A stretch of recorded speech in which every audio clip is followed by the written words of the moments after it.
تمام انبیاء کرام علیہم السلام دنیا میں آئے تو اپنی نبوت کی دلیل کے طور پر انہوں نے معجزات دیے۔ میرے نبی کریم علیہ الصلوۃ والسلام کے ایک ایک بال مبارک کو اللہ نے معجزہ بنا کے بھیجا،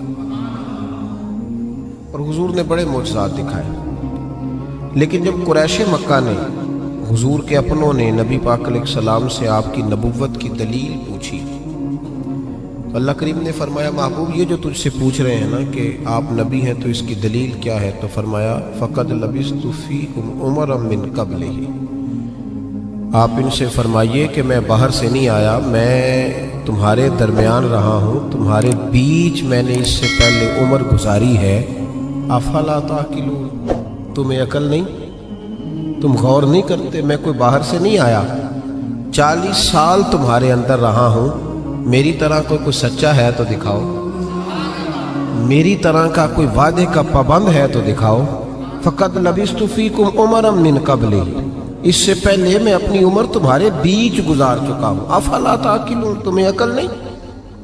اپنے کردار کو، اپنے اخلاق کو، نبی کریم علیہ الصلوۃ والسلام نے خود اپنی زندگی کو، بات پہ غور کیجئے گا، خود اپنی زندگی کو اللہ کے رسول نے اپنی نبوت کی دلیل کے طور پر بیان فرمایا، اور اللہ کریم نے فرمایا وَإِنَّكَ لَعَلَىٰ خُلُقٍ عَظِيمٍ، محبوب بے شک ہم نے آپ کو اعلیٰ ترین اخلاق کا مالک بنایا۔ میں آیت کی زیادہ تشریح میں نہیں جاتا، اعلیٰ حضرت کا ایک جملہ پڑھ کے آگے گزرتا ہوں۔ فاضل بریلوی رحمۃ اللہ علیہ فرماتے ہیں کہ اخلاق وہ نہیں ہے، سرکار اعلیٰ حضرت فرماتے ہیں اخلاق کا مطلب یہ نہ سمجھو کہ جو اچھے اچھے کام تھے وہ نبی پاک نے کیے، یہ مطلب نہیں، بلکہ فرماتے ہیں جو حضور نے کر دیا وہ اچھا ہو گیا، جو نبی پاک نے کر دیا وہ اچھا۔ اب پتہ نہیں آپ کی ادب سے، شعر و شاعری سے کتنی دلچسپی ہے، لیکن اس فکرے کو آپ سمجھ لیجئے کہ یہ نہیں کہ جو اچھے کام تھے وہ حضور نے کیے، بلکہ جو نبی پاک نے کر دیا وہ اچھا ہو گیا۔ اگر نبی پاک نے اکرمہ بن ابو جہل کو معاف کر دیا تو یہ بھی اچھا ہے، اور اگر حضور علیہ السلام نے فرمایا کہ جاؤ میرے گستاخ کی گردن کاٹ کے لاؤ تو یہ بھی اچھا ہے۔ جو حضور نے کر دیا وہ دونوں چیزیں اچھی ہیں۔ میری بات کی سمجھ آ رہی ہے آپ حضرات کو؟ ہمارے ہاں نا اخلاق کا ترجمہ بڑا مختصر سا کیا جاتا ہے، میری اور آپ کی طرح کے سادے لوگ وہ کہتے ہیں میٹھا بولو یہ اخلاق ہے، میٹھی بات کرو، باقی جو مرضی کرو، صرف تم میٹھا بولو یہ اخلاق۔ او خدا کے بندے، میٹھا تو کئی دفعہ بندہ ٹریننگ سے بھی بولتا ہے۔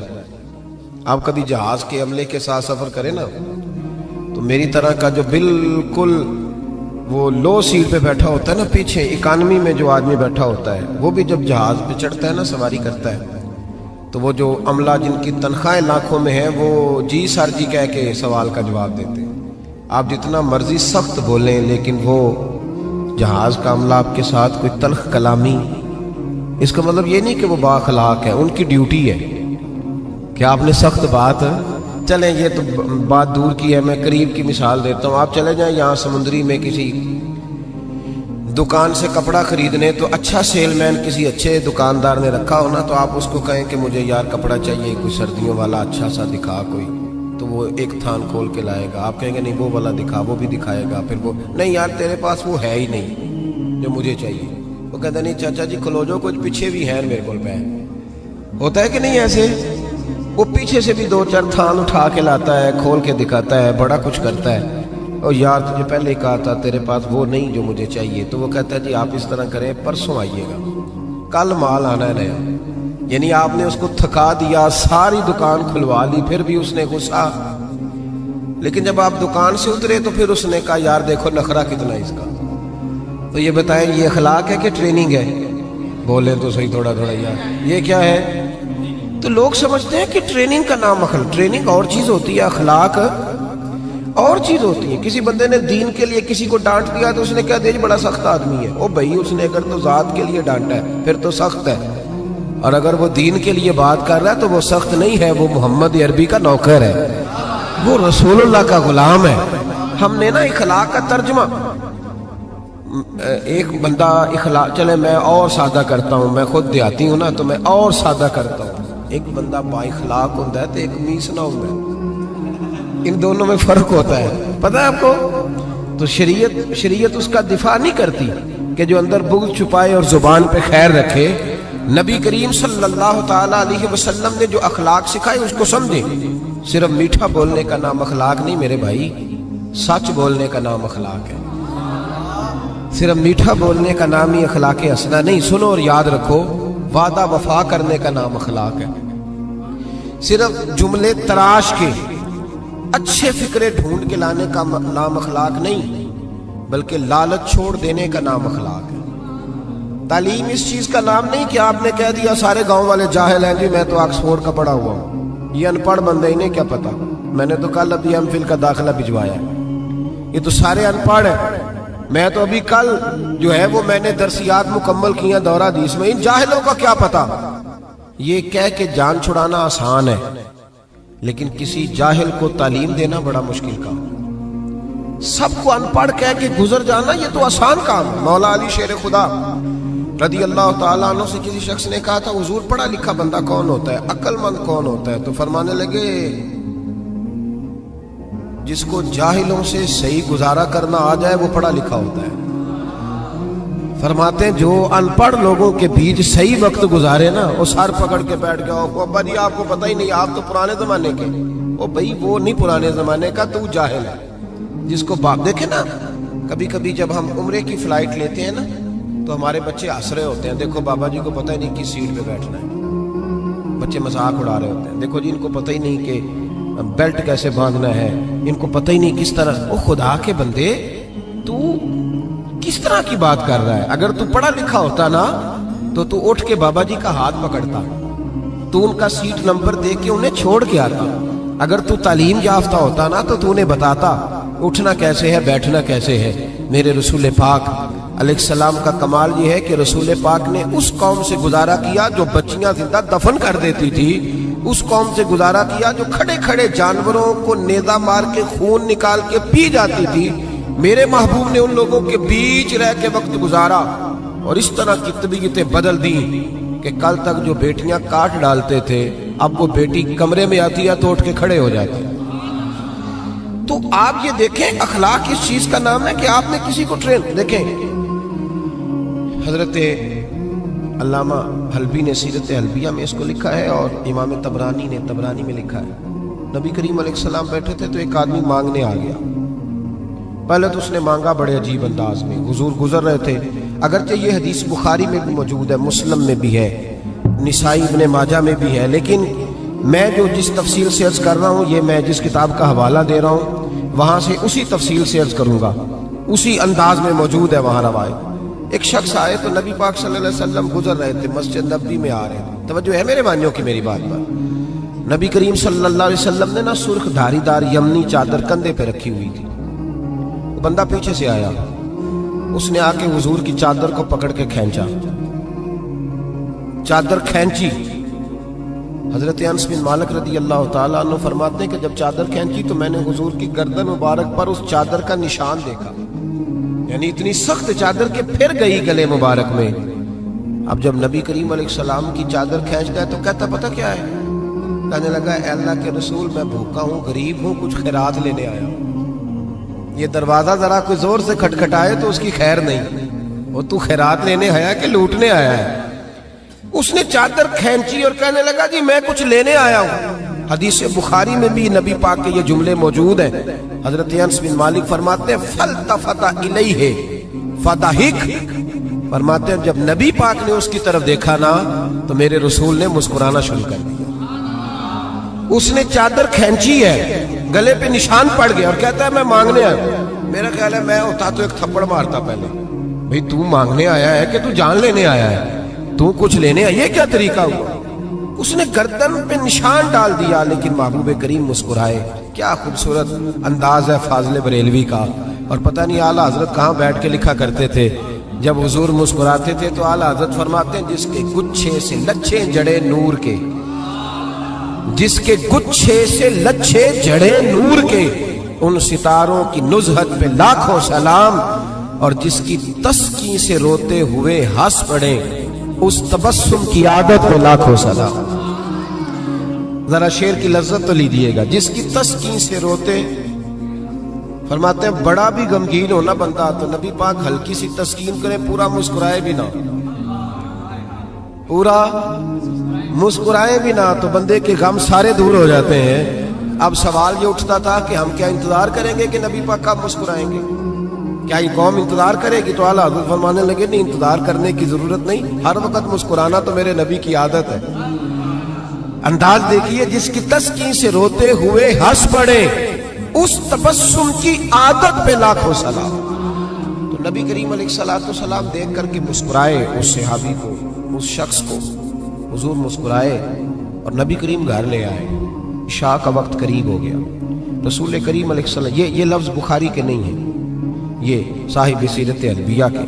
دیکھیں کتنے محتاط انداز میں بات کر رہا ہوں، کیونکہ زمانہ بدل گیا ہے نا، حالات بدل گئے. غیروں کی بات نہیں، اپنوں کو بڑی دلیلوں کی ضرورت ہے. بھلا کبھی اپنوں نے بھی دلیل مانگی ہے، لیکن اب اپنوں کو بھی دلائل کی ضرورت ہے، تو دے رہا ہوں انشاءاللہ تعالی، اور کوشش کروں گا لفظ لفظ پہ میں دلیل رکھوں. بھائی غور کریں اور سمجھیں اس پہلو کو. نبی کریم صلی اللہ تعالی وسلم گھر لے آئے. عشاء کے اوقات تھے، حضور نے کچھ دیا، بہت زیادہ دیا حضور نے، اور میرے کریم سے اگر قطرہ کسی نے مانگا، دریا بہا دیے ہیں. اب یہ لفظ بھی سیدھا کرنا ہے، یہ دربے نہیں ہے، یہ در بے بہا دیے. در علیحدہ ہے اور بے بہا علیحدہ ہے. یہ بھی دیکھیں نا، فاضل بریلوی کا کلام ہے نا، ذرا سمجھ کے پڑھنا پڑتا ہے. دریا بہا دیے ہیں، در بے بہا دیے ہیں. اب شعر سمجھ میں آئے گا آپ کے. تو بڑا کچھ دیا اللہ کے رسول صلی اللہ علیہ وسلم نے، عطا کیا. تو وہ پتہ کیا کہتا ہے حضور سے جس کو دے رہے ہیں؟ وہ کہنے لگا جی میں نے تو بڑی تعریف سنی تھی، تو آپ نے معاذ اللہ کچھ بھی نہیں دیا. میں نے سنا تھا جھولیاں بھر جاتی ہیں، تو یہ کیا دے رہے ہیں؟ توجہ ہے میری بات پر؟ مطلب یہ کہ اگر آپ کھڑے ہو نا کسی اشارے پہ، گاڑی کی بریک لگائیں تو مانگنے والے نے شیشے پہ دستک دی، تو شیشہ نیچے کر کے 10 روپے تھمائے، تو اس نے کہا یہ کیا دے رہے ہو؟ 100 کا نوٹ دو. 10 بھی کھول ہی دینے، آگے دل ہے پورا دے نا، جو تو 100 لفظ ہی ہوتا لے لے. ہاں تو بھائی کو چھیننے آیا ہے، ایسے ہی ہوتا ہے کہ نہیں ہوتا؟ صحیح کہہ رہا ہوں میں؟ تو یہ کیا بات ہے؟ کہنے لگا جی آپ، میں نے بڑی تعریف سنی تھی، تو آپ کیا دے رہے ہیں؟ جب اس نے یہ لفظ کہے تو حضرت عمر فاروق نے تلوار نکالی، میں تیری گردن اتار دوں گا. میرے محبوب نے فرمایا عمر تم نہیں جانتے، پیچھے ہٹ جاؤ. حضور گھر لے گئے. ازواج مطہرات کے پاس جو کچھ تھا سارا ہی اسے عطا کر دیا. سیدہ فاطمہ کے گھر میں جو کچھ تھا سارا دے دیا. اس کی جھولی بھر گئی. جب بھر گئی نا، اب پتہ کیا کہتا ہے؟ کہتا ہے محبوبہ میں نے جو تعریف سنی تھی نا، آپ کو میں نے اس سے بڑھ کے پایا ہے. حضور اتنا سخی بندہ دیکھا ہی نہیں، اتنا کمال میں نے دیکھا ہی نہیں، حضور اتنی شان میں نے دیکھی نہیں جتنی آپ کی ہے. محبوب نے سلایا گھر میں. فجر کا وقت اٹھایا تو فرمایا جو بات رات مجھ سے کی تھی وہ میرے غلاموں سے بھی کر دو گے؟ وہ کہہ دو گے بات جو تم نے بات میں کی تھی؟ عرض کی حضور کر دوں گا. تو محبوب فرمانے لگے جب تم نے کہا نا میں کچھ نہیں دیتا، یہ لفظ ہے طبرانی کے، جب تم نے کہا نا میں نہیں دیتا کچھ بھی، تو ان کے دل پریشان ہوئے تھے. جب تم کہو گے نا کہ نبی نے میری اوقات سے بڑھ کے دیا ہے، تو ان کے کلیجے ٹھنڈے ہو جائیں گے. ان کے کلیجے، بڑی تکلیف ہوتی ہے جب لوگ، یار یہ کون سا دین تم لوگوں کو بتا رہے ہو کہ نبی دے کچھ نہیں سکتا؟ یہ کون سا دین ہے جس میں رسول کو دیوار کے پیچھے کا پتہ نہیں؟ یہ کون سا مذہب ہے؟ یہ کون سا دین ہے جس میں D P O R P او تو با اختیار ہو اور محمد اور علی اتنے بھی با اختیار نہ ہو؟ یہ کون سی تبلیغ کر رہے ہیں؟ اور مجھے بتاؤ کون سا رنگ قوم کو دے رہے ہیں؟ کون سا رنگ؟ تم یہ تو بتا رہے ہو کہ جو چیف آف آرمی سٹاف ہو اس کی بڑی طاقت ہوتی ہے، خبردار لوگ ڈرتے ہیں، اور کہہ رہے ہو نبی کے پاس قوت ہی کوئی نہیں ہوتی. اس سے تکلیف ہوتی ہے رسول اللہ کے غلاموں کو. اور یہ وہ رنگ ہے جس کو خود میرے نبی پاک نے بیان فرمایا ہے کہ انہیں تکلیف ہوتی ہے. صبح فجر کے وقت حضور اس صحابی کو لائے مسجد میں. اس غلام کو، ان پڑھ تھے، دیہاتی تھے، ابھی سمجھ نہیں تھی. حضور لائے تو فرمایا رات جو میرے ساتھ بات کی تھی ذرا میرے غلاموں کے ساتھ بھی کر دیں. تو وہ صحابہ کو دیکھ کے کہنے لگے یار میں نے جتنی تعریف سنی تھی نا، رسول پاک کو بڑھ کے پایا ہے. کیا حضور کی سخاوت ہے کہ یہ تو تیز آندھی سے بھی زیادہ سخاوت کرنے والے ہیں. اب ذرا ایک بات پہ غور کریں جو میں آپ کو سمجھانا چاہتا ہوں. اب جب وہ صحابی یہ بات کہہ رہے تھے نا تو صحابہ خوش ہو رہے تھے. اب سرکار دو عالم علیہ السلام نے ایک مثال بیان فرمائی، وہ سمجھ لینا میرے بھائی. حضور فرمانے لگے میرے غلاموں میری اور تمہاری مثال اس آدمی کی طرح ہے جس کی اونٹنی بھاگ گئی تھی. لوگ اس کو پکڑنے کے لیے دوڑ رہے تھے, اسے نیزے مار رہے تھے, قابو کرنا چاہتے تھے, اس کی ناک میں نکیل ڈالنا چاہتے تھے, لیکن وہ کسی کے قابو نہیں آ رہی تھی. فرمایا میری اور تمہاری مثال اس آدمی کی طرح جس کی اونٹنی بھاگ گئی, مالک موجود نہیں تھا, وہ بے قابو ہو گئی, پاگل ہو گئی, لوگ پکڑتے ہیں, قابو نہیں آتی. کریم رسول فرمانے لگے پھر اس کا مالک آ گیا. پھر وہ مالک آ گیا, پھر اس نے کہا تم پیچھے ہٹ جاؤ, تمہیں نہیں پتا, اونٹنی میری ہے تو طریقہ بھی مجھے ہی آتا ہے, مجھے سلیقہ آتا ہے سنبھالنے کا, چونکہ اونٹنی میری ہے. میرے حبیب کریم علیہ السلام فرمانے لگے اس نے تھوڑا سا چارہ اٹھایا, اپنی اونٹنی کو دکھایا, وہ اونٹنی دوڑتی ہوئی مالک کے پاس آئی. مالک نے اونٹنی کی پشت پہ ہاتھ بھی پھیرا, چارہ بھی کھلایا, اور پھر اس کے ناک میں نکیل ڈال دی, اور پھر اسے باندھ دیا. لوگوں سے کہنے لگا تم جاؤ, اونٹنی میری ہے تو طریقہ بھی مجھے ہی آتا ہے. میرے کریم رسول فرمانے لگے امت میری ہے تو سنبھالنے کا طریقہ بھی مجھے ہی آتا ہے, یہ مجھے آتا ہے طریقہ, اس کو سنبھالنا کیسے. رب ہب لی امتی کہتے ہوئے پیدا ہوئے, حق نے فرمایا کہ بخشا الصلاۃ والسلام, مجھے طریقہ آتا ہے سنبھالنے کا.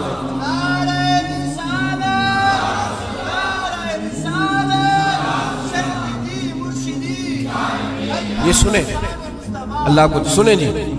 اب رسول کریم علیہ السلام نے فرمایا بھائی دیکھیں نا, پڑھا لکھا بندہ تو وہ ہے جسے ان پڑھ سے گزارا کرنا آ جائے, پڑھا لکھا شخص تو وہ ہے جس کو پتہ چل جائے کہ یہ آدمی بھٹک گیا, اسے واپس کیسے لانا ہے. وہ گھائل نہ کرے, وہ لوگوں کو قائل کرے. وہ یہ نے کہا جا دوڑ جا, تجھے کیا پتا بات کیسے کرنی ہے, بلکہ وہ کہے آ بیٹھ جا, جب تک تیری تسلی نہیں ہوگی میں تجھے جانے نہیں دوں گا, آ جا بیٹھ جا. بھائی اب رسول کریم علیہ السلام نے فرمایا عمر کل اگر تم اسے مار دیتے تو یہ جہنم میں جاتا, اور آج جس حال میں یہ موجود ہے اگر اس حال میں دنیا سے جائے گا تو رب کریم اسے بغیر حساب کتاب جنت عطا فرمائے. بھئی ہمیں گزارا کرنا آنا چاہیے, ہمیں پتہ ہونا چاہیے کس طرح کس آدمی سے. میرے رسول پاک کی سیرت میں ایک انوکھا واقعہ بھی لکھا ہے. حضور کے غلام تھے, ظاہر نام تھا. نبی کریم علیہ السلام فرمایا کرتے تھے میں اس کا شہری ہوں, یہ میرا پینڈو ہے, یہ میرا دیہاتی ہے. اب تو پینڈوؤں کو بڑی شرم آتی ہے نا پینڈو کہہ دیں. میں کئی دفعہ کہتا ہوں مینو آنکھوں یار کھول کے سارے پینڈو, میں بھی پینڈو جی, میرے ابا جی بھی, میرے دادا جی بھی. اصلاً آپ کو پتہ ہے کہ شہروں میں رہنے والے عربیوں کا رواج تھا کہ جب وہ شہر میں بچہ پیدا ہوتا تو اسے تازہ ہوا کے لیے 4-5 سال گاؤں میں بھیجتے. اسی لیے تو میرے نبی حضرت علیمہ کے پاس گئے تھے. تو یہاں پینڈو گردن جھکا لیتا ہے. یہ جتنے شہر آباد ہے پینڈوؤں کی وجہ سے آباد ہے. پینڈو بڑی تر و تازہ قوم کو کہتے ہیں, پر پتہ نہیں کیا بات ہے, مور بڑا خوبصورت ہوتا ہے, ہر وقت پیروں کو دیکھتا رہتا ہے, کہتا ہے کبھی یہ صحیح ہوتے نا. او خدا کے بندے باقی سارا جسم دیکھنا, تیری صرف سڑک کچی ہے تو سب سے نیچا ہو گیا ہے. تیری سڑک کچی ہے پر تیری ہوا بڑی تر و تازہ ہے. تو اس طرح بھی تو غور کرنا, اپنی مٹی پہ چلنے کا سلیقہ سیکھو. سنگ مرمر پہ چلو گے تو پھسل جاؤ گے. اور درویشوں نے کہا تھا دیش اپنے دیاں بلا نالو تم بے لالا کھائیے, امی غیر ملک دے باغاں اندر میوے کھان نہ جائیے. او بھائی یہاں رہ. وہ صحابی آیا کرتے تو حضور فرماتے یہ نا میرا پینڈو ہے, میں اس کا شہر. وہ آتے تو عجیب و غریب ہی باتیں کرتے. کئی پوچھتے کھانا کیا ہے, سویرے کیا کھایا تھا. اب میرے مریدوں میں سے شاگردوں میں سے کوئی آ کے کہے استاد جی سویرے کا کھایا تھا, میں کہوں گا تیرا دماغ ٹھیک ہے, جو بھی کھایا تھا تو کون ہوتا ہے پوچھنے والا. لیکن وہ عجیب و غریب سوال کرتے. میرے نبی کریم مسکرا کے جواب دیتے. یہ اخلاق ہے. یہ کہ اب تو خیر پیروں کا تو رواج ہی بڑا انوکھا ہے. یہاں تو مرید جب داخل ہو خانقاہ پہ تو 5000 کا نوٹ پہلے نکال, پھر تو ہو سکتا ہے شفقت کھل جائے ساری, پھر تو ماحول صحیح ہو جائے. لیکن اگر مرید بیچارہ آتے ہی اس کو خود بھوک لگی ہو, لنگر دینا پڑے, تو پھر پیر صاحب کہتے ہیں تو آج کیوں آیا, جو میں راتی سویرے 10 بجے اڑا تھا, تجھے نہیں پتا کہ آج میں چلے میں رہتا ہوں. کیا تماشا. اقبال نے کہا خدا بندہ یہ تیرے سادہ دل بندے کدھر جائیں, کہ درویشی بھی عیاری ہے شہنشاہی بھی عیاری. اور اقبال کہنے لگے یہ نذرانہ نہیں یہ سود ہے پیران حرم کا, یہ نذرانہ نہیں یہ سود ہے. میں سخت لوگوں کے پاس بیٹھتا ہوں تو کبھی کبھی کو بات سخت بھی مجھ سے نکل جاتی ہے, مجبوری جو ہوئی ہو جاتی. میں لاہور میں تھا, بڑی اچھی کانفرنس ہو رہی تھی, تو بعد میں ایک اور جگہ پہ پہنچ گئے تو وہاں کچھ مشائخ کے مریدین کے مخصوص حلقے بھی موجود تھے. تو ایک شخص نے مجھے کہا ان میں سے کہ یہ کچھ مریدوں نے نا اپنے رخشوں پہ لکھایا ہوا ہے صاحب میرے پیر کی دعا ہے. تو لوگ بڑا تاثر لیتے ہیں کہ اب پیر کی دعا سے صرف رکشا ہی ملا ہے، تو ان سے کہیں یہ نہ لکھوایا کریں۔ تو میں نے کہا چلو میں مرید کو منع کر دیتا ہوں، کیونکہ مرید سادہ تو رو رو کے ہو گیا تائب، کاش اس پیر مغاں کو بھی مل جاتی توبہ کی توفیق۔ تو میں نے کہا کہ چلو میں مرید کو منع کر دیتا ہوں رکشے پہ نہ لکھوائے، پیر صاحب تو اپنی پراٹوں پہ لکھوائیں نا کہ سب میرے مریدوں کا نذرانہ ہے، ان کو منع کر دیتے ہیں۔ اور آپ سے شکوہ ہے، آپ سے شکوہ ہے، یہ جو آپ کو 40 سال مصلے پہ کھڑے رہ کے امامت کراتا ہے یہ کبھی پیر نہیں بنتا، حالانکہ رسول اللہ کے مصلے پہ کھڑا ہے، نبی پاک کے ممبر پہ کھڑا ہے۔ میں نے کہا ہے تھوڑی خشکی ہے، کچھ باتیں سخت بھی کروں گا۔ میرے پاس ایک شخص آیا کرتا تھا، روز اپنے پیر کی کوئی نہ کوئی کرامت سناتا، تو ایک دن گھر میں کوئی جھگڑا ہو گیا بھائی کا، کوئی طلاق کا معاملہ ہوا تو مجھ سے پوچھنے آ گیا، کہنے لگا حضرت جی وہ طلاق کا مسئلہ بتائیں۔ تو میں کہا پیرانو پوچھ، کہنے انہیں نہیں ہوتا۔ تو میں کہا جیل نے پھر کرامت تو روز نہیں تیار ہوتی ہے، بانج علمو جو کرے فقیری او جاہل مرے دیوانہ ہو۔ میں کافر نہیں آکے، حالانکہ سلطان باؤ نے کافر کہا، تو میں حالانکہ اتنی بات نہیں کر رہا جتنی وہ کہہ گئے۔ خیال کریں تھوڑا سا، ہم نے تو استحصال کیا۔ یہ مدرسے کے بچے نا عید والے دن یہ بھی حدیث سنائی جاتی ہے، یہ بھی حدیث سنائی جاتی ہے کہ ان کے پیروں کے نیچے فرشتے پر بچھاتے ہیں، اور پھر کمیٹی والوں نے اسی جس کے نیچے پیروں کے نیچے پر بچھا رہے ہیں اسی کی گردن پر کھالیں بھی رکھی ہوتی۔ یہ وہ معزز آدمی ہے جس کے پیروں کے نیچے فرشتوں نے پر بچھائے؟ یہ تو استحصال کیا، آپ حد کر دی۔ بہت سارے شیخ الحدیث ہیں جن کی بیٹیاں ابھی اس انتظار میں ہیں کہ کہیں سے جہیز آئے گا تو شادی ہو۔ میں ایسے لوگوں کو جانتا ہوں جنہوں نے 40 سال فقہ پڑھائی لیکن اپنا مکان نہیں مل سکا، اور ان فراڈیے پیروں کو اور بے شرع نعت خوانوں کو اور جاہل خطیبوں کو آپ نے رئیس اعظم کر دیا۔ کبھی اس دکھ کو سنو گے تو میں سناؤں گا، آپ لوگوں نے حد کر دی۔ یہ ربیع الاول آتا ہے تو ریٹ لگتے ہیں، بولیاں لگتی ہیں۔ ڈرو اللہ تعالیٰ سے، ڈرو۔ جو آپ کو ہر جمعے رسول اللہ کا دین سناتا ہے وہ بھی نبی پاک کا نمائندہ ہی ہے۔ کبھی آگے بڑھ کے اس کا بھی حال پوچھ لیا کرو۔ ہم تو سوٹ دیتے ہیں قاری صاحب کو 27ویں رات کو، اسی 27ویں کو دیتے ہو نا، تاکہ نہ کوئی درزی پکڑے نہ کوئی سی کے دے، وہ پہننا نہ لے کے عید والے دن نیا جوڑا ہمارے برابر نہ ہو جائے، اس لیے 26ویں روزے دیتے ہو۔ ان کی قدر کرو۔ آستانے ہر گاؤں میں بہت بڑا گنبد دربار کا تو نظر آتا ہے، پر مدرسے بے آباد، مدرسے خدا را کوئی شک نہیں کہ ہمارے اندر کوتاہیاں آئی ہیں، پر کبھی ان طالب علموں کا حال بھی دیکھو۔ ایک محتمم صاحب تقدیم المدارس کی میٹنگ تھی تو کہہ رہے تھے میں نے کبھی مدرسے کا کھانا نہیں کھایا آج تک، طالب علم میں بڑا نیک ہوں۔ تو میں نے کہا جناب آپ اس طرح کریں گے والا تقویٰ چھوڑ دیں، سویرے سے مدرسے کا ہی کھانا کھائیں تاکہ پتہ چلے مدرسے میں پکتا کیا ہے، آپ صبح سے وہی کھائیں تاکہ آپ کو خیال آئے۔ بہرحال میں بات دور نہیں لے کے جاتا، میں آپ کو سمجھا رہا ہوں کہ دین کو اس کی اصل بنیاد پر، اصل وہ صحابی آیا کرتے تو نبی پاک کو ہنسایا کرتے اور ایسے ایسے عجیب سوال کرتے، حضور بڑی تسلی سے جواب دیتے۔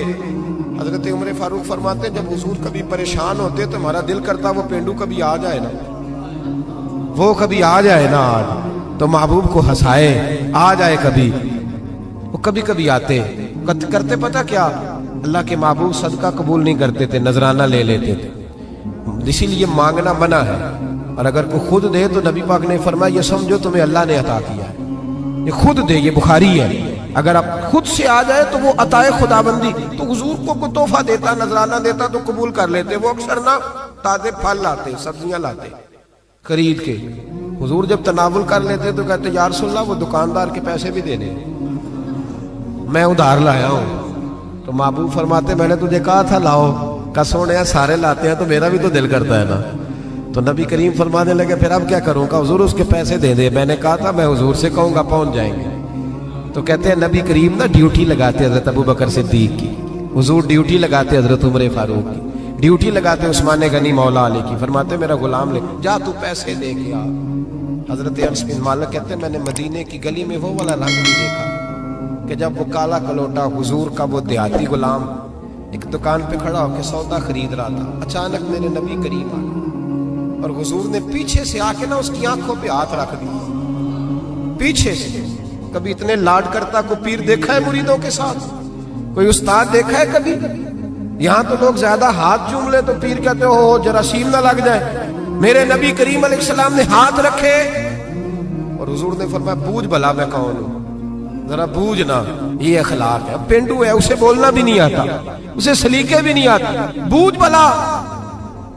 تو صحابہ کہتے ہیں اس نے کمر پیچھے کی اپنی اور نبی پاک کے علم نشرہ کے سینے سے رگڑنے لگا, کہنے لگا محبوبہ مجھے نا آپ کہیں کہ بوجھو تو کون حضور, آپ تو 7ویں گلی سے گزرے تو مجھے پتا چلتا ہے میرے رسول گزر گئے. یا رسول اللہ مجھے پتا چل جاتا ہے, مجھے پتا ہے آپ کون ہے. میرے نبی کریم نے نا ادھر دیکھو ہاتھ تھام کے نا ان کا بلند کیا, فرمایا یہ غلام میں نے بیچنا ہے, کوئی خریدے گا؟ یہ میں نے بیچنا ہے, کوئی خریدے گا اسے؟ یہ میں نے بیچنا ہے. مسکرا رہے تھے سارے, صحابہ ہنس رہے تھے. جب کہا نا بیچنا ہے تو کالا کلوٹا ابشی غلام آنکھوں میں آنسو آ گئے. کہنے لگے سونیا مجھے نام بھی نہیں لکھنا آتا, یا رسول اللہ مجھے سائن نہیں کرنے آتے, دستخط نہیں کر سکتا. حضور دنیا کا کوئی کام نہیں آتا, رنگ بھی کالا ہے, برادری بھی کوئی نہیں, مجھے کون خریدے گا؟ تن تندور تے ہڈاں دا بالن, اسی ہاواں نال تپایا, کپ کپ مکیاں پیڑے کیتے, اتوں عشق پلیتھن لایا, تن دا سالن من دی ہانڈی, لون صبر دا پایا, غلام فریدہ بس میں ساری تیری, تینوں وجہ یقین نہیں آیا؟ کہا یا رسول اللہ آپ کے سوا کوئی نہیں, مجھے کون خریدے گا حضور؟ کوئی بھی نہیں. میرے محبوب نے جب یہ سنا تو کندھے پہ ہاتھ رکھ کے موڑا اور سینے سے لگایا, میں چپ کر, جس کو میں خریدوں اس کی قیمت اللہ کی نظر میں بڑی پیدا ہوا کرتی, رب کی نظر میں تو بڑا. او بھائی تو دیکھ نا تیرا اندیا. میرا ایک سنگی ہے بڑا سادہ سا, وہ اکثر آتا ہے تو بچوں سے پوچھتا پیر صاحب کدھر؟ کہتا کوئی نہیں, ٹھہر کے ملیں گے. کہتا نہیں کام بتاؤ, نہیں انہوں نے دسنا ہے, بتاؤ نہیں دسنا. وہ اس جمعے بھی آیا تھا تو کچھ 26 کو تعویذ لے جا چکا ہے مجھ سے. جب لے کے جاتا ہے کہتا ہے گم ہو گیا حضرت, نیا دے دے. ایک دن چلا گیا تو موچی کے پاس, وہ اس کو کہا چمڑے کے اندر اس کو لگا دو, تو وہ مڑنے لگا تعویذ کو, تو وہیں بھول آیا, کسی اور کام نکل گیا, واپس آ گیا میرے پاس. کہتا ہے تعویذ ہوتے بھول گیا, تسی نواں دے چڑے. میں کہا تو جا کے پوچھو دے کول ہی ہوگا. کہتا جو انہیں گواتا ہویا تو مینوں پھر پھیرا پائے گا, تو آپ ایک اور دے دیں, میرا کچھ نہیں جاتا. آپ یقین کریں وہ سادہ ہے نا, وہ سادہ ہے, وہ کوئی بناوٹ نہیں کرے گا کبھی, وہ کوئی دھوکہ نہیں دے گا, وہ کبھی جھوٹ نہیں بولے گا, وہ کبھی ملمہ سازی نہیں کرے گا, وہ جتنی بات کرے گا اتنی کھول کے کرے گا. یار ان دیہاتیوں سے, ان پڑھوں سے, غریبوں سے, ان لوگوں سے جو سادے ہیں, جنہیں نہیں آتا کچھ بھی, ان سے کون گزارا کرے, کون ان کی بات سنے گا, کون ان کے قریب جائے گا, کون ان کے دکھ سنے گا. حضرت انس بن مالک کہتے ہیں کہ پگلی عورت, پاگل بی بی آ گئی نبی پاک کے پاس. پاکستان میں 5 لاکھ رجسٹرڈ مریض ہیں ٹینشن کے, نفسیات کی دوائی کھاتے ہیں 5 لاکھ لوگ, اور جو گھروں میں ساری رات نہیں سوتے وہ پتہ نہیں کتنے. اور نفسیات کے ڈاکٹر کہتے ہیں یہ لوگ پاگل اس لیے ہوئے کہ ان کے اپنوں نے انہیں ٹائم نہیں دیا, اپنوں نے وقت نہیں دیا. یاروں کے ساتھ برگر کھانے تو فیصل آباد چلے گئے, پر ماں کا دل کرتا تھا 2 گھڑیاں میرے بھی دکھ سن لیتا. یہ دوستوں کے ساتھ روٹی کھانے تو لاہور چلا گیا, لیکن بہن غریبنی انتظار کر رہی تھی سرگودے میں کہ ایک ٹیلی فون مجھے بھی کر دے گا. دکھ نہیں کسی نے پوچھے, بہن آ کے روئی کے گھر میں بڑی تانگوں پر. بھائی نے کہا کہ میرے تو اپنے 6 بچے ہیں, میں تیری کہاں سے سنوں. وہ نفسیاتی مریض ہو گئی کہ شوہر بھی نہیں سنتا, بھائی بھی نہیں سنتا. ہم نے اشک نہیں پوچھے, پیار نہیں کیا, ہم نے صرف اچھی باتیں کرنے کا نام اور میٹھا بولنے کا نام اخلاق رکھا. سن لو, میں اکثر دوستوں کہا کرتا ہوں, میں کہتا ہوں 1 لاکھ روپیہ, 1 لاکھ روپیہ عید پہ بندہ اپنی بیوی کو دینا, شاپنگ کر لے. 1 لاکھ روپیہ تو بیوی کہتی ہے تو انوکھا نہیں دیتا, ساری دنیا ہی دیتی ہے, تو انوکھا نہیں. لیکن 600 روپے کا پرانا جوڑا عید پہ جا کے بندہ بہن کو دے آئے نا, تو وہ رکھ لیتی ہے میز پہ, سہیلیوں کو بتاتی ہے میرا بھائی بڑا اچھا ہے, وقت پہ آتا ہے, کبھی نہیں بھولا. پھر ایک ٹیلی فون, تیری بہن ساری رات دیکھے نا.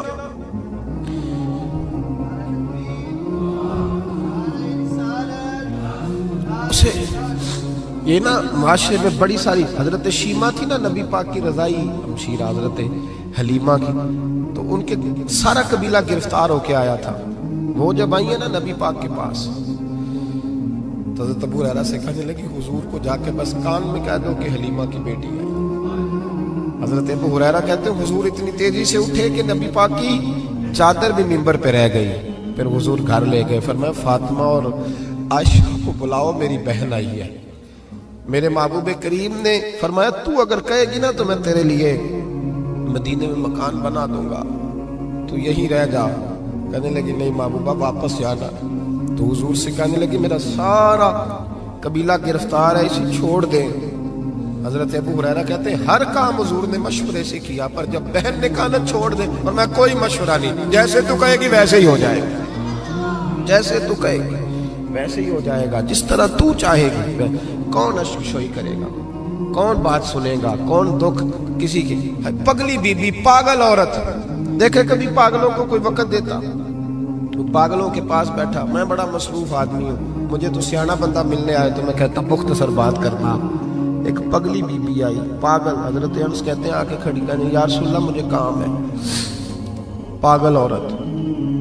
نبی کریم صلی اللہ تعالی علیہ وسلم نے کہا کیا کام ہے؟ تو اس کے محلے کے لوگ کھڑے ہو گئے, کہنے لگے حضور چھوڑیں, یہ تو دیوانی ہے, ایسی باتیں کرتی رہتی ہے. جناب انس بن مالک فرماتے ہیں حضور ناراض ہوئے, فرمایا تم سے بات کر رہی ہے کہ مجھ سے کر رہی ہے؟ کرنے تو باتیں, کیا بات ہے بتا. کہنے لگی حضور یہاں نہیں کرنی, میرے ساتھ آئے. نبی کریم اس کے پیچھے پیچھے چلنے لگے. جناب انس فرماتے ہیں کہ صحرا میں لے گئی, نبی پاک ریت پہ بیٹھ گئے, سامنے بیٹھ گئی. کہنے لگی حضور بچوں کو منع کریں, مجھے روڑے مارتے. فرمایا میں کہہ دوں گا, آپ نہیں کریں گے. حضور میرے گھر والے میری بات نہیں سنتے. فرمایا میں سمجھاؤں گا. یا رسول اللہ یہ پاگل کہہ کے چھیڑتے. حضور نے فرمایا کوئی نہیں کہے گا, میں منع کر دوں گا. حضرت انس کہتے ہیں دیر تک حضور ریت پہ حضور بیٹھے. یار یہ بھی سنت ہے میرے نبی, صرف کھانے کے درمیان میٹھا کھانا ہی سنت نہیں میرے بھائی, یہ بھی نبی پاک کی سنت ہے, یہ بھی رسول پاک کا طریقہ ہے. نبی کریم نے دیر تک وقت دیا, دیر تک. کبھی ہستی کبھی رو دیتی. حضرت انس کہتے ہیں میں نے یہ انداز بھی دیکھا, جب وہ ہستی تو حضور بھی ہستے. کبھی کو پاگل کے غم سن کے بھی رویا, لیکن ایسا کوئی محبوب کہیں ہوگا نہ کہیں ہے. بیٹھا ہے چٹائی پہ مگر عرش نشیں ہے. میرے محبوب نے کھل کے باتیں سنی, کھل کے اپنی مرضی سے. کہنے لگی محبوبہ میں تھک گئی ہوں, اب آپ جائیں. حضور میں تھک گئی ہوں, آپ جائیں. نبی کریم اٹھے اور اٹھ کے فرمایا کسی کا خیال نہ کرنا, جب تیرا دل کرے دوبارہ آ جا. یار یہ حسن ہے, یہ وقار ہے کہ تو اشک شوئی کس طرح. میں نہ ابھی انتظار کر رہا ہوں, میں ابھی انتظار کر رہا ہوں کہ ایم این اے آئے گا تو اس غریب کی مدد کرے گا. میں ابھی انتظار کر رہا ہوں کہ ایم پی آئے گا تو اس کی مدد کرے گا. میں ابھی انتظار کر رہا ہوں کہ بہت بڑا سیٹھ آئے گا تو مدد کرے گا. جب محلے کا اور گاؤں کا چودھری کسی غریب پہ ظلم کر رہا ہوتا ہے تو میں اپنے بچے کو کہہ رہا ہوتا تو نہ اس لڑائی میں جانا, ہمیں کیا لگے. تو کون پھر اس کا ہاتھ, ظلم پھر ختم کیسے ہوگا؟ پھر کیا طریقہ ہے ظلم ختم کرنے کا؟ جب کوئی ظالم کو ظالم کہنے کوئی تیار نہ ہو. وہ زمانہ جب نبی کریم صلی اللہ تعالی وسلم مکہ شریف میں اعلان نبوت فرمایا تھا تو سارا مکہ مخالف ہو گیا, سارا مکہ. ایک وقت عروج کا ہوتا ہے, ایک وقت ایسا ہوتا ہے جب غربت ہوتی ہے, ابتدا ہوتی اسلام پر غربت کا زمانہ. قبیلہ بنو آراش کا ایک شخص مکے آیا, وہ کہتا میں چھوٹا سا تاجر تھا. میری باتوں کی سمجھ تو آ رہی ہے نا آپ حضرات؟ جو نہیں بول رہے انہیں بھی آ رہی ہے. اللہ تعالیٰ آپ کو جزا دے. بس ایک دو بات اور عرض کرنی ہے آپ حضرات. حضرت طارق بن عبداللہ رضی اللہ تعالیٰ عنہ اس کے راوی ہیں, فرماتے ہیں وہ بنو آراش کا رہنے والا شخص آیا. وہ کہتا میں چھوٹا سا تاجر تھا, بیوپاری تھا. میں گاؤں سے جانور اونٹ گھوڑے خریدا کرتا, مکے میں لا کے بیچتا, مدینے میں لے جا کے بیچتا, طائف میں. میں ایک دفعہ نا بڑے سرخ رنگ کے خوبصورت 2 اونٹ مکے لایا. میں مکے کے لوگوں کو زیادہ نہیں جانتا تھا, منڈی میں جو لوگ آتے جاتے تھے انہیں جانتا تھا, مال بیچ کے چلا جاتا تھا. آج میں مکے میں داخل ہوا تو ابو جال مجھے کہنے لگا یہاں ایک شخص نے دعویٰ نبوت کیا, اس کے قریب نہ جانا. میں نے کہا ٹھیک ہے نہیں جاؤں گا. میں نے اونٹ دکھائے تو ابو جال کو پسند آ گئے, سودا ہو گیا, اونٹ خرید لیے. وہ شخص کہتا ہے کہ اونٹ خرید کے نہ تو کہنے لگا فلاں محلے کی فلاں گلی کے فلاں کونے میں میرا گھر ہے, کل آ کے پیسے لے جانا. کہتے میں اگلے دن پیسے لینے گیا تو کہنے لگا آج نہیں میرے پاس, کل آنا. میں اگلے دن پھر گیا, پیسے, کہنے لگا نہیں کل آنا. ہوٹل ہوتے نہیں تھے, مکے میں میرا رشتہ دار کوئی نہیں تھا, میں فٹ پاتھ پہ سوتا. جو چند کھجوریں اور سرکہ میرے پاس تھا وہ پہلے دن ہی ختم ہو گیا. انویسٹمنٹ بھی ساری وہیں لگی ہوئی تھی, گھر میں بچے بچیاں انتظار کر رہے تھے. میں بڑا مجبور ہوا, تھک گیا. تیسرے دن میں گیا تو میں نے کہا پیسے, کہنے لگا کل آنا. میں نے ذرا دبا کے بات کی, میں نے کہا یار میری کوئی پھپھو تو رہتی نہیں مکہ مکرمہ میں, غریب آدمی ہوں, میرے پیسے دے میں جاؤں. جب دبا کے بات کی تو کہنے لگا جا دوڑ جا، جہاں سے ملتے ہیں لے لے، بھاگ جا۔ جی تاجر جب ڈوبتے ہیں نا تو معاذ اللہ تعالیٰ کچھ تو ایسے ہوتے ہیں جو خودکشی کر کے مر جاتے ہیں، اس لیے کہ بڑے لوگ ان کے ساتھ وابستہ ہوتے ہیں۔ جب کسی کی اصل راز ہی ڈوب جائے، کہتے ہیں میں کانپنے لگا۔ میں نے پوچھا لوگوں سے کہ تمہارے چودھری سردار بڑے کہاں بیٹھتے ہیں؟ تو کہا وہ جو حرم مکہ کے ساتھ ٹولیاں بنا کے بیٹھے ہیں نا، وہ سارے ہمارے سردار ہی ہیں۔ کہتے ہیں میں وہاں گیا، ابو سفیان تھے، ابو لہب تھا، عتبہ، طیبہ، شیبہ، ابو المختری، اخنس بن شریح، سب بیٹھے۔ میں نے جا کے کہا یارو میں بنو عراش کا رہنے والا ہوں، چھوٹا سا تاجر ہوں، 2 اونٹ یہاں لا کے بیچ بیٹھا ہوں تو ایک شخص نے خریدے ہیں، وہ پیسے نہیں دیتا۔ کہتے ہیں عتبہ بولا یا ابو سفیان بولا، کون ہے جو تیرے پیسے کھا گیا؟ طاقت ہے کسی کی، نام لے۔ تو کہتے ہیں میں نے کہا اس کا نام ابو جہل ہے۔ جب میں نے یہ کہا نا تو کہنے لگے اوہو وہ تو پیسے نہیں ملتے تیرے، تو بڑا گنڈا ہے، تو بہت بڑے بدماش کے پاس لگتے، وہ تو نہیں پیسے ملنے لگے، کبھی نہیں ملتے۔ فرماتے اب میں کانپا، اب تو میری امیدیں ٹوٹنے لگی، اب میرے آنسو چھلکنے لگے۔ تو ایک شخص نے نا مذاق کیا، ادھر دیکھیے گا میری طرف، مذاق کیا۔ کہتے ہیں سامنے نا خانہ کعبہ کی دیوار کے ساتھ ٹیک لگا کے رسول پاک تشریف فرما تھے، نبی کریم بیٹھے ہوئے تھے، نبی کریم۔ تو ایک بندے نے معاذ اللہ ثم معاذ اللہ نقل کفر نہ باشد، اس نے نا مذاق کیا، کہنے لگا وہ جو بندہ بیٹھا ہے وہ تیرا مسئلہ حل کر سکتا ہے۔ کہتے ہیں اس نے مذاق کیا، باقی ہنسنے لگے۔ مجھے سمجھ نہ آئی کہ بھیجتے بھی ہیں اور مذاق بھی اڑاتے ہیں، لیکن ڈوبتے کو تنکے کا سہارا میں حضور علیہ السلام کے قریب پہنچا۔ نبی کریم کچھ وظیفہ پڑھ رہے تھے۔ یہ غریب آدمی نا بیچارہ وزیر سے بھی ڈرتا ہے تو پیر سے بھی ڈرتا ہے کہ کہیں طبیعت پہ کوئی چیز گرا نہ گزر جائے۔ تو کہتا ہے میں ڈرتے ڈرتے نا پیچھے بیٹھ گیا کہ فارغ ہوں گے تو میں بات کروں گا۔ فرماتے میں ابھی پیچھے بیٹھا ہی تھا، پورا بیٹھا بھی نہیں تھا کہ میرے رسول پاک نے میری طرف توجہ فرمائی، رخ میری طرف پھیرا، 2 جملے نبی پاک نے کہے تو مجھے یوں لگا جیسے پردیس میں مجھے ماں مل گئی ہو۔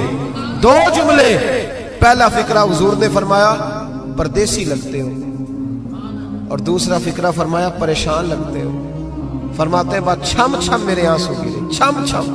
اور بھائی کوئی اپنا ملے تو رونے کا مزہ آتا ہے، کوئی دکھ پوچھے تو پھر بندہ آنسو گرائے نا، ہر ایک کو تو دکھ سنائے بھی نہیں جاتے۔ وہ شاعر اردو کا ہے، آپ کی سمجھ میں آ گیا تو بڑا اچھا ہے۔ اس نے کہا تھا کہ ہجوم غم میں بھی توہین ضبط غم نہ ہوئی، ہم اس احتیاط سے روئے کہ آنکھ نم نہ ہوئی۔ ہجوم غم میں بھی توہین ضبط غم نہ ہوئی، ہم اس احتیاط سے روئے کہ آنکھ نم نہ ہوئی۔ ہم روئے بھی ہیں پر ہم نے کوشش کی ہے کہ کوئی ہمارے آنسو نہ دیکھے، چھپ چھپا کے روئے۔ فرمانے لگے نبی رحمت صلی اللہ علیہ وسلم نے فرمایا پردیسی اور پریشان لگتے ہو۔ کہتے میں جب رویا نا تو کریم رسول نے کام بھی نہیں پوچھا، یہ بھی نہیں پوچھا مسئلہ کیا، مجھے تبکی دی۔ فرمایا چپ کر، روتا کیوں ہے؟ جیسے تو کہے گا ویسے ہی ہو جائے گا۔ کیا کہا بریلی کے امام نے؟ فرمانے لگے غم زدوں کو رضا مجدہ دیجئے کہ جاؤ اعلان کر دو، غم زدوں کو رضا مجدہ دیجئے کہ ہے بے کسوں کا سہارا ہمارا نبی۔ نبی کریم نے فرمایا فکر نہ کر، جیسے تو کہے گا ہو جائے۔ کہتے حضور پہلے مجھے گھر لائے، سرکہ کھلایا، کھجوریں دی، دودھ پلایا، میں 2-3 دنوں کا بھوکا تھا، میں نے راج کے کھایا۔ کہتے ہیں جب میں سیر ہو گیا نا میری تسلی ہو گئی۔ اب حضور نے فرمایا بتا تیرا مسئلہ کیا ہے؟ سارا علاقہ کسی اور طرف ہے، شہر کسی اور طرف ہے، پر میرے نبی حق کے ساتھ ہے۔ حالات نہیں ہے اس وقت کہ حق کے ساتھ کھڑا ہوا جائے، پر حضور حق کے ساتھ ہے۔ میرے نبی کریم سید عالم صلی اللہ تعالی علیہ وآلہ وسلم نے فرمایا، کریم رسول فرمانے لگے کیا مسئلہ ہے؟ ابو جہل پیسے نہیں دیتا۔ فرمایا اس نے کیوں نہیں دینے، دے گا پیسے، کیوں نہیں دینے پیسے؟ دیکھ کچھ لوگ شرافت کو بزدلی سمجھتے ہیں۔ وہ ایک درویش تھا تو کسی نے سخت بات کر دی تو کہنے لگا میرے ساتھ سخت بات نہ کر، اٹ سٹ تے پکھڑا کوار گندل، اسی اور بھی بوٹیاں جا رہے ہیں۔ اٹ سٹ تے پکھڑا کوار گندل تے اسی، اور اس کا ترجمہ اقبال نے بھی کیا۔ اقبال کہنے لگے ہو ہلکا یارا تو برے شب کی طرح نرم، پر رزم حق و باطل ہو تو فولاد ہے مومن۔ رزم حق و باطل ہو تو اشداء علی الکفار رحماء بینہم، کافر پہ سخت اور آپس میں رحم، یہ اصول ہے مومن کا۔ نبی کریم نے فرمایا کیوں نہیں پیسے دینے، دے گا؟ ان الذین قالوا ربنا اللہ ثم استقاموا تتنزل علیہم الملائکہ، جو رب کا نام لے کے ڈٹ جائے اللہ اس کی مدد کے لیے فرشتوں کا نزول فرما دیا کرتا ہے۔ نبی کریم علیہ السلام ساتھ چلے آہستہ آہستہ، اور بھائی کونسلر رکا بھی لکھ دے تو اس کی مہربانی۔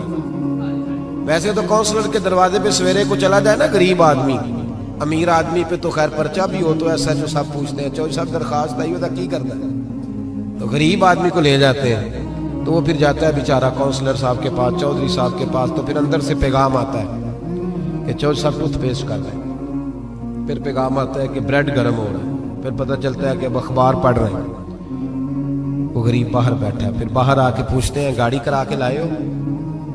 وہاں کیسے جانا ہے؟ وارث شاہ مان کری نہ وارثہ دا، رب بے وارثہ کر کے مار دائی، بے پرواہی ویک سجن دی جتھے کسے دی پیش نہ جاوے، انہیں تاجاں والے در در رولے، تاجاں والے در در رولے تے منگتے آ تخت بٹھاوے، وہ سجنا کسے نو کارا مل دائی، کوئی کعبے او خالی آوے، ڈھار اس کی بے نیازی سے۔ اور بڑے بڑے حاجی نمازی، ناراض نہ ہونا میری بات سے، بڑے بڑے حاجی نمازی حق کی بات کرنی ہوتی ہے تو پیچھے ہٹ جاتے ہیں۔ ایک بابا بلے شاہ صاحب کی بات نہ کرتے درمیان میں، بابا صاحب نے بڑا شکوہ کیا، کہنے لگے حج بھی کیتی جاندے ہو تے لہو بھی پیتی جاندے ہو، حج بھی کیتی جاندے ہو تے لہو بھی پیتی جاندے ہو، کھو کے مال یتیماں دا تے بھیج مسیتی جاندے ہو، پھٹ دلاں دے سیندے نہیں تے ٹوپیاں سیتی جاندے ہو، نفس تے چھری پھیر دے نہیں تے دمبے کیتی جاندے ہو، فرض پلائی بیٹھے ہو تے نفلہ نیتی جاندے ہو، او دسو تے صحیح بلے شاہ نو ایک ہی کیتی جاندے ہو، او کچھ دسو تے صحیح بلے شاہ نو ایک ہی کیتی۔ نبی کریم صلی اللہ علیہ وسلم نے فرمایا دینے کیوں نہیں، ہم حق کے ساتھ، حضور ساتھ چلے۔ تو وہ شخص کہتے ہیں جب گلی میں حضور جا رہے تھے نا تو میرے دل میں خیال آ رہا تھا کہ وہ تو بڑا بدماش ہے اور حضور تو بولتے بھی دھیما دھیما ہے، وہ تو بڑا گنڈا ہے، اور میں 100 باتیں کرتا تو حضور ایک جواب دیتے، نیچی نظروں کی شرم و حیا پر درود، اونچی بینی کی رفعت پہ لاکھوں سلام۔ تو محبوب پاک کیسے بات کریں گے، وہ تو بڑا بے حیا ہے، لیکن کہتے ہیں سارے رستے حضور نے کوئی بات نہ کی، ککھ سواد نہیں مشری اندر، اسا کھنڈا میں چک ڈٹھیاں، اینا ساریاں شہواں نالوں گلاں سجن دیاں مٹھیاں۔ کہتے ہیں نعرہ تکبیر، نعرہ رسالت، رسالت، رسالت۔ سنیں، کہتے ہیں حضور جب اس کے دروازے تک پہنچے تو نبی پاک نے دستک دی، ابو جال دروازے پہ آیا، اور جب اس نے آ کے پوچھا نا کیا بات ہے کیوں آئے، تو کہتے ہیں پھر میں نے حضور کی نظروں کو اٹھتے ہوئے دیکھا۔ پھر اعلیٰ حضرت بولے، فرمانے لگے غضب سے ان کے خدا بچائے، غضب سے ان کے اللہ ہی بچائے جب حضور غضبناک ہو۔ فرمایا نظریں اٹھی، اور نبی کریم فرمانے لگے تو غریبوں کا خون نچوڑ کے چودھری بننا چاہتا ہے؟ ان مسکینوں کی گردنیں جھکا کے غریب آدمی اب بول نہیں سکتا، انہیں برا کہہ کے چودھری بننا چاہتا ہے؟ یہ تیری سرداری ہے، یہ تیرا کمال ہے؟ اس پردیسی کے پیسے دبا گیا، لا پیسے اس کے۔ اس نے ہاتھ باندھ لیے، کہتا جی میں ہونی لے آیا، دوڑا گیا اندر سے۔ میرے رسول پاک کو اللہ نے رعب عطا فرمایا، نبی پاک فرماتے ہیں میں 1 مہینہ دور ہوتا ہوں تو دشمن میرا پھر بھی ڈر رہا ہوتا، یہ اللہ نے رعب دیا محبوب پاک۔ ابھی لایا جی، دوڑا گیا، گھر سے پیسے لایا، میرے کریم رسول نے نا وہ پیسے اس شخص کو تھمائے۔ ادھر سے ابو سفیان نے ایک جاسوس بھیجا تھا، جاؤ دیکھ کے آؤ ابو جال کیا کرتا ہے، وہ بھی چھپ کے دیکھ رہا تھا۔ نبی کریم ابو جال سے کہنے لگے تیری دوبارہ شکایت نہ آئے، کہنے لگا جی آئندہ احتیاط کروں گا۔ حضور نے پیسے اسے دیے، اب کسی شخص کی لوٹی ہوئی دولت مل جائے اور ڈوبے ہوئے خزانے نکل آئیں تو کتنا راضی ہوتا ہے۔ حضور نے دیے تو خوش ہو گیا، دیکھو میرے محبوب کا کمال۔ یہاں کچھ لوگ نیکی کرتے ہیں تو پھر سواری بھی کرتے ہیں کہ اب روز میرا شکریہ ادا کر چونکہ میں نے نیکی کی ہے۔ محبوب فرمانے لگے تو اگر کہے تو میں جاؤں، خود بھیک دے خود ہی کہے منگتے کا بھلا ہو، تو کہے تو جاؤں، کہے تو جاؤں۔ بیچارہ رو پڑا، کہنے لگا محبوبہ اس شانوں والی ماں کا نام پوچھ سکتا ہوں جس کے گھر میں تیرے جیسا لال آیا ہے؟ اس عظمتوں والے باپ کا نام جس نے تیرے جیسا لال جنا؟ محبوبہ وہ شانوں والا قبیلہ جس میں آپ آئے، آپ کا نام؟ حضور نے فرمایا نام چھوڑ، تجھے تکلیف ہوگی، یہ لوگ تجھے پریشان کریں گے، تو بس یہ پیسے رکھ۔ حضور اگلی گلی میں گئے تو جاسوس کہنے لگا ان کے پیچھے نہ جانا، یہ معاذ اللہ جادوگر ہے، ساحر ہے۔ اس نے ہاتھ جھٹکا، کہنے لگا دفع ہو جا، تو بھی جھوٹ بولتا ہے اور تیرے سارے سردار بھی جھوٹ بولتے ہیں، اگر کائنات میں کوئی سچا ہے تو وہ محمد عربی کی ذات سچی ہے، یہ رسول کائنات۔ میرا اور آپ کا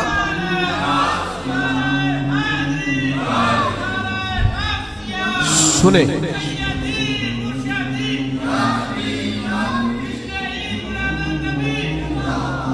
کچھ نہیں، جو بندہ کچھ نہیں نہ کر سکتا وہ کسی کو تسلی تو دے سکتا ہے کہ نہیں؟ اتنا تو ہو سکتا ہے نا۔ قرآن مجید نے کہا یا ایھا النبی انا ارسلناک شاہدا ومبشرا ونذیرا، میرے رسول پاک نا خوشخبریاں سنانے آئے، ڈر سنانے آئے۔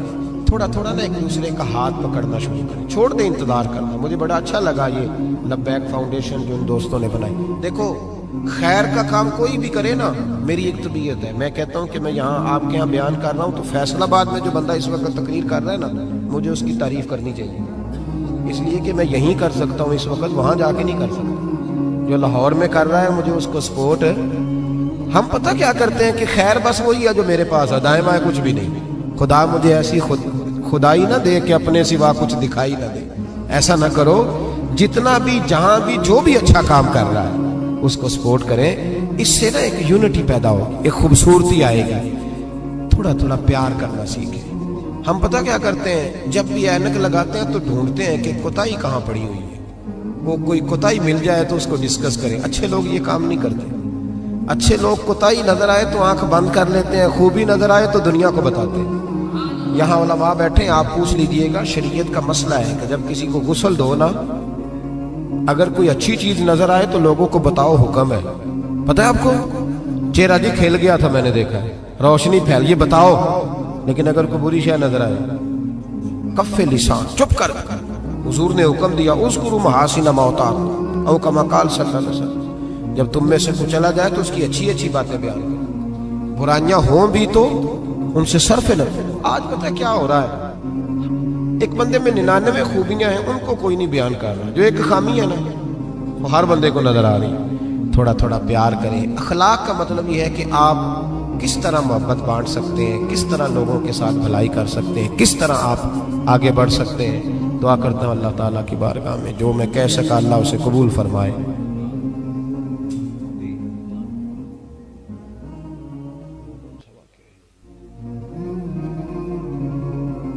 بات یہ ہے کہ بہت ساری باتیں ایسی ہیں، ابھی آتے آتے میرے کان میں بھی کچھ کہا جا رہا تھا، کیونکہ سوشل میڈیا نا جی، تو دوست جو ہیں وہ باتیں سنتے رہتے ہیں، کرتا رہتا ہوں میں۔ اللہ تبارک و تعالیٰ توفیق عطا فرمائے۔ ایک حدیث میرے ذہن میں اور ہے، جیسا کہ انہوں نے اشارہ دیا، میں نا اسی انداز میں وہ والی روایت چلے بیان کر دیتا ہوں، ان کی بات بھی پوری ہو جائے گی اور عنوان بھی تھوڑا سا آگے چلا جائے گا۔ نبی کریم علیہ السلام جب احساس فرماتے تھے نا، احساس، تو وہاں میرے نبی پاک نے جانور کا بھی احساس فرمایا۔ پتہ کیا ہوتا ہے، جب احساس پیدا ہو جائے تو پھر سب کا ہو جاتا ہے، اور جب نہیں نہ پیدا ہوتا تو پھر اپنا ابا بھی روتا رہتا ہے، پھر اپنی اماں بھی پریشان رہتی ہے۔ احساس کی شدت۔ حضرت ابوبکر صدیق رضی اللہ تعالیٰ عنہ فرماتے ہیں، میں نبی کریم صلی اللہ تعالیٰ علیہ وسلم کے ساتھ تھا، ہم ایک جگہ سے گزر رہے تھے تو رش بہت زیادہ تھا۔ یہ بخاری میں بھی ہے لیکن زیادہ تفصیل حضرت امام جلال الدین سیوطی کی الحاوی للفتاوی میں آپ کو ملے گی۔ کہتے ہیں کہ گزر رہے تھے تو رش تھا، تو حضور نے فرمایا پتہ کرو یہاں کیا ہے۔ کہتے میں گیا تو کہا یا رسول اللہ، ایک اونٹ پاگل ہو گیا، لوگوں کو کاٹ رہا ہے۔ نبی کریم نے فرمایا پیچھے ہٹو، میں چلتا ہوں۔ اب یہ لفظ لکھے ہیں امام سیوطی نے کہ لوگ نا اونٹ کو قابو کرنے کی کوشش کر رہے تھے تو نیزے مار رہے تھے، تیر، آپ کو پتہ ہے نا، ہلکان کرنا چاہتے ہیں کہ وہ جو ہے نا وہ اس قدر کمزور ہو جائے کہ گر جائے۔ پاگل جو ہو گیا تھا، کاٹ رہا تھا۔ کہتے ہیں حضور نے جب اس کی کیفیت دیکھی تو نبی پاک نے جلال فرمایا پیچھے ہٹ جاؤ، یہ کیا طریقہ ہوا؟ مت حضور نے انہیں پیچھے کیا تو وہ اونٹ، جانور، یہ صحیح بخاری کی متواتر درجے کی حدیث ہے، نبی کریم نے فرمایا ارسلت الی الخلق، میں صرف انسانوں کا نہیں، میں اللہ کی ساری مخلوق کا رسول بن کے آیا، میں مخلوق کا رسول ہوں، مخلوق کا، وما ارسلناک الا رحمۃ للعالمین۔ نبی کریم صلی اللہ تعالی علیہ وسلم نے جب دیکھا تو اونٹ حضور کی طرف دوڑتا آیا، اس نے آ کے حضور کے قدم چومے، رسول کریم نے اس کی پشت پر ہاتھ پھیرا۔ امام سیوطی نے لکھا کہ اونٹ کی آنکھوں میں آنسو آ گئے۔ ایسا بھی کبھی ہوا ہے وہ رو پڑا، میرے محبوب نے فرمایا اس کے مالک کو بلاؤ۔ جب تک وہ مالک کو بلانے گئے، حضور نے رسی لی، اس کے ناک میں نکیل ڈال دی، حضور نے اسے باندھا، چارہ کھلایا، پانی پلایا، اور جب مالک آیا تو حضور نے فرمایا وہ پاگل نہیں ہے، وہ تو تمہاری شکایت کر رہا ہے۔ وہ کہتا ہے حضور ضرورت سے زیادہ بوجھ ڈالتا ہے اور چارہ اور پانی بھی وقت پہ نہیں دیتا، وہ تو شکایت کر رہا ہے۔ جب احساس پیدا ہوگا نا، احساس، تو پھر دروازے پہ بندھی ہوئی بھینس کا بھی خیال آ جائے گا۔ لیکن جب اخلاق سے انسان عاری ہوتا ہے، پھر اس کی زندگی اپنی ذات سے شروع ہو کے اپنی ذات پر ختم ہوتی ہے۔ میں صبح گھر سے نکلا تھا 9 بجے، مجھے کمالیہ جانا تھا۔ اب جب میں رستے میں آ رہا تھا تو میں بڑا ٹینشن میں تھا، اس لیے کہ ایک جگہ پہ روڈ بلاک ہو گیا۔ شدید میرے اوپر یہ چیز سوار تھی کہ 8 بجے کا ٹائم ہے اور لوگ انتظار کر رہے ہوں گے، اور دوسری سب سے بڑی چیز جو بوجھ بنی ہوئی تھی وہ یہ تھی کہ عشاء لیٹ ہو جائے گی ہماری وجہ سے۔ کچھ ایسے لوگ ہوتے ہیں جن کی نماز لیٹ ہو گئی تو وہ گئی، وہ پھر ان کے قابو نہیں آتے۔ تو یہاں آ کے مجھے احساس ہوا کہ جس پریشانی کا میں شکار تھا، ایسی ٹینشن والی کوئی بات بھی نہیں تھی۔ اگر ہمیں بتا دیا جاتا کہ نماز بھی ہو گئی ہے اور اس طرح کا ماحول ہے تو ہم بھی چلو ٹھنڈے ٹھنڈے آتے۔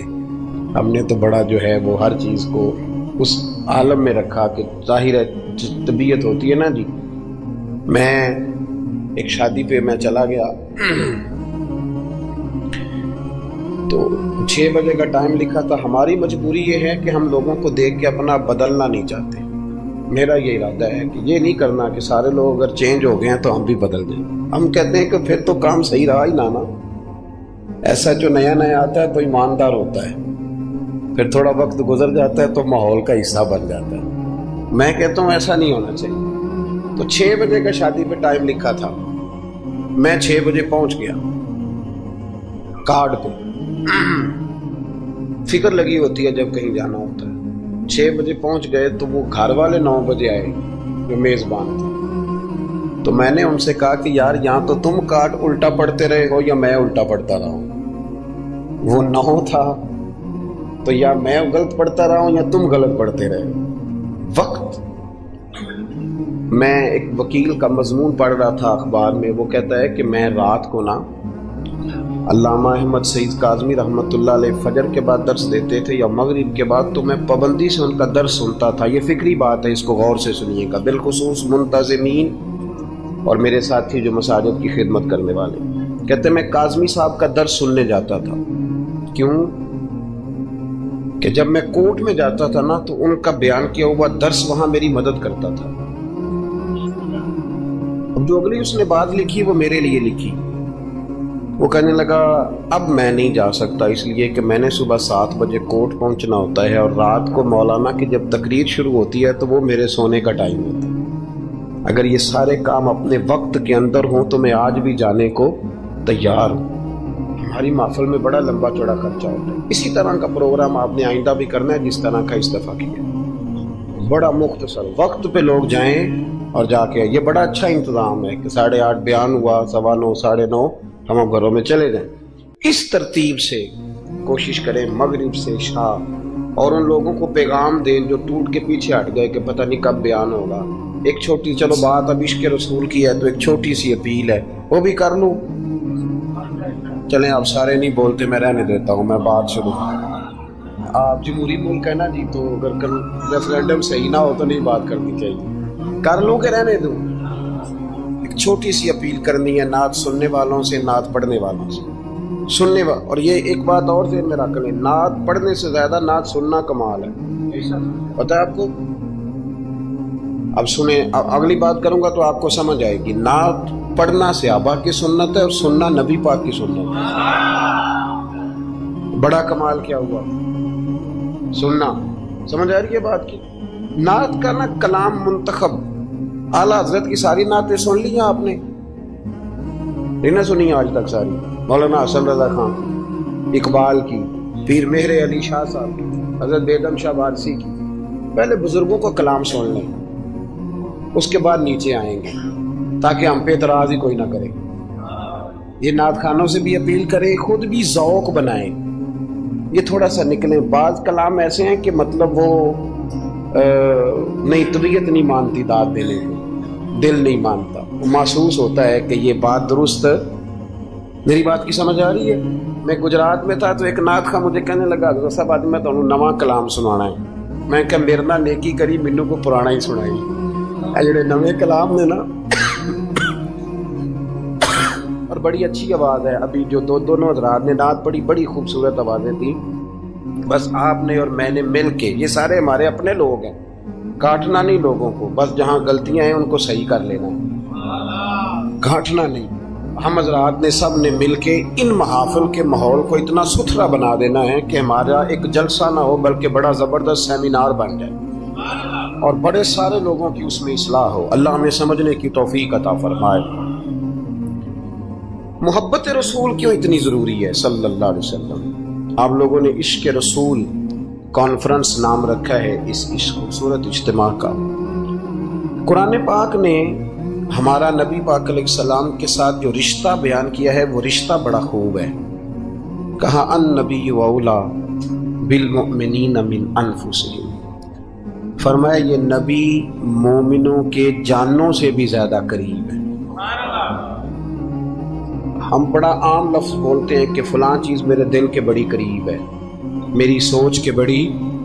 جو لوگ دل کے قریب ہوتے ہیں ان کے پاس اٹھنے بیٹھنے کو دل کرتا ہے۔ تو اللہ کریم نے قرآن پاک میں فرمایا کہ یہ پیغمبر صلی اللہ علیہ وسلم تمہاری جانوں سے بھی تمہارے قریب ہے۔ اور حضور نے وضاحت کر دی، نبی پاک نے وضاحت کر دی۔ حضور نے فرمایا لا یؤمن احدکم حتی اکون احب الیہ من والدہ وولدہ والناس اجمعین، او کما قال نبی صلی اللہ علیہ وسلم۔ فرمایا تم میں سے کوئی اتنی دیر تک مومن ہو ہی نہیں سکتا جب تک ہر چیز سے بڑھ کر مجھ سے پیار نہ کرے۔ ایک مثال دے لوں، بات آسان ہو جائے گی۔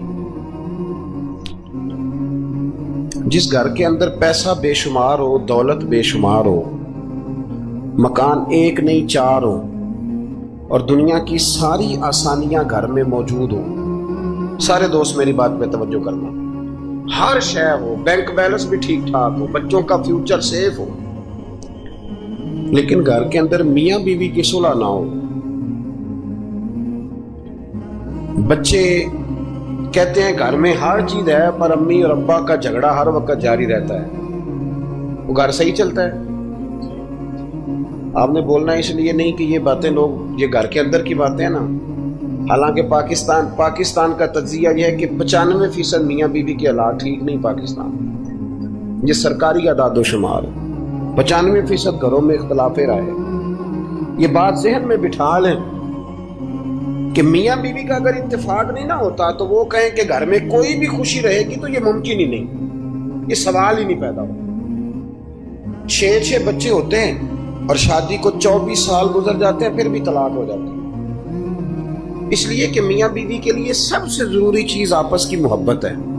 اور یار کیا خوبصورت انداز ہے میرے رسول پاک علیہ السلام کا، جتنی شاندار طبیعت حضور نے مولا علی شیر خدا کی تھی اتنی کوئی کر سکتا ہے؟ اور جتنی اعلیٰ ترین تربیت اور حسن سیدہ فاطمہ کو اللہ نے دیا کسی اور کو مل سکتا ہے؟ لیکن میرے نبی پاک علیہ السلام نے ان کی شادی کے بعد ان کو اکٹھے بٹھا کے ان کے سر آپس میں جوڑ کے ہاتھ اٹھا کے دعا کی تھی کہ اے اللہ ان کے درمیان محبت پیدا فرما دے۔ میاں بیوی کے درمیان جو سب سے اہم چیز ہے وہ محبت ہے۔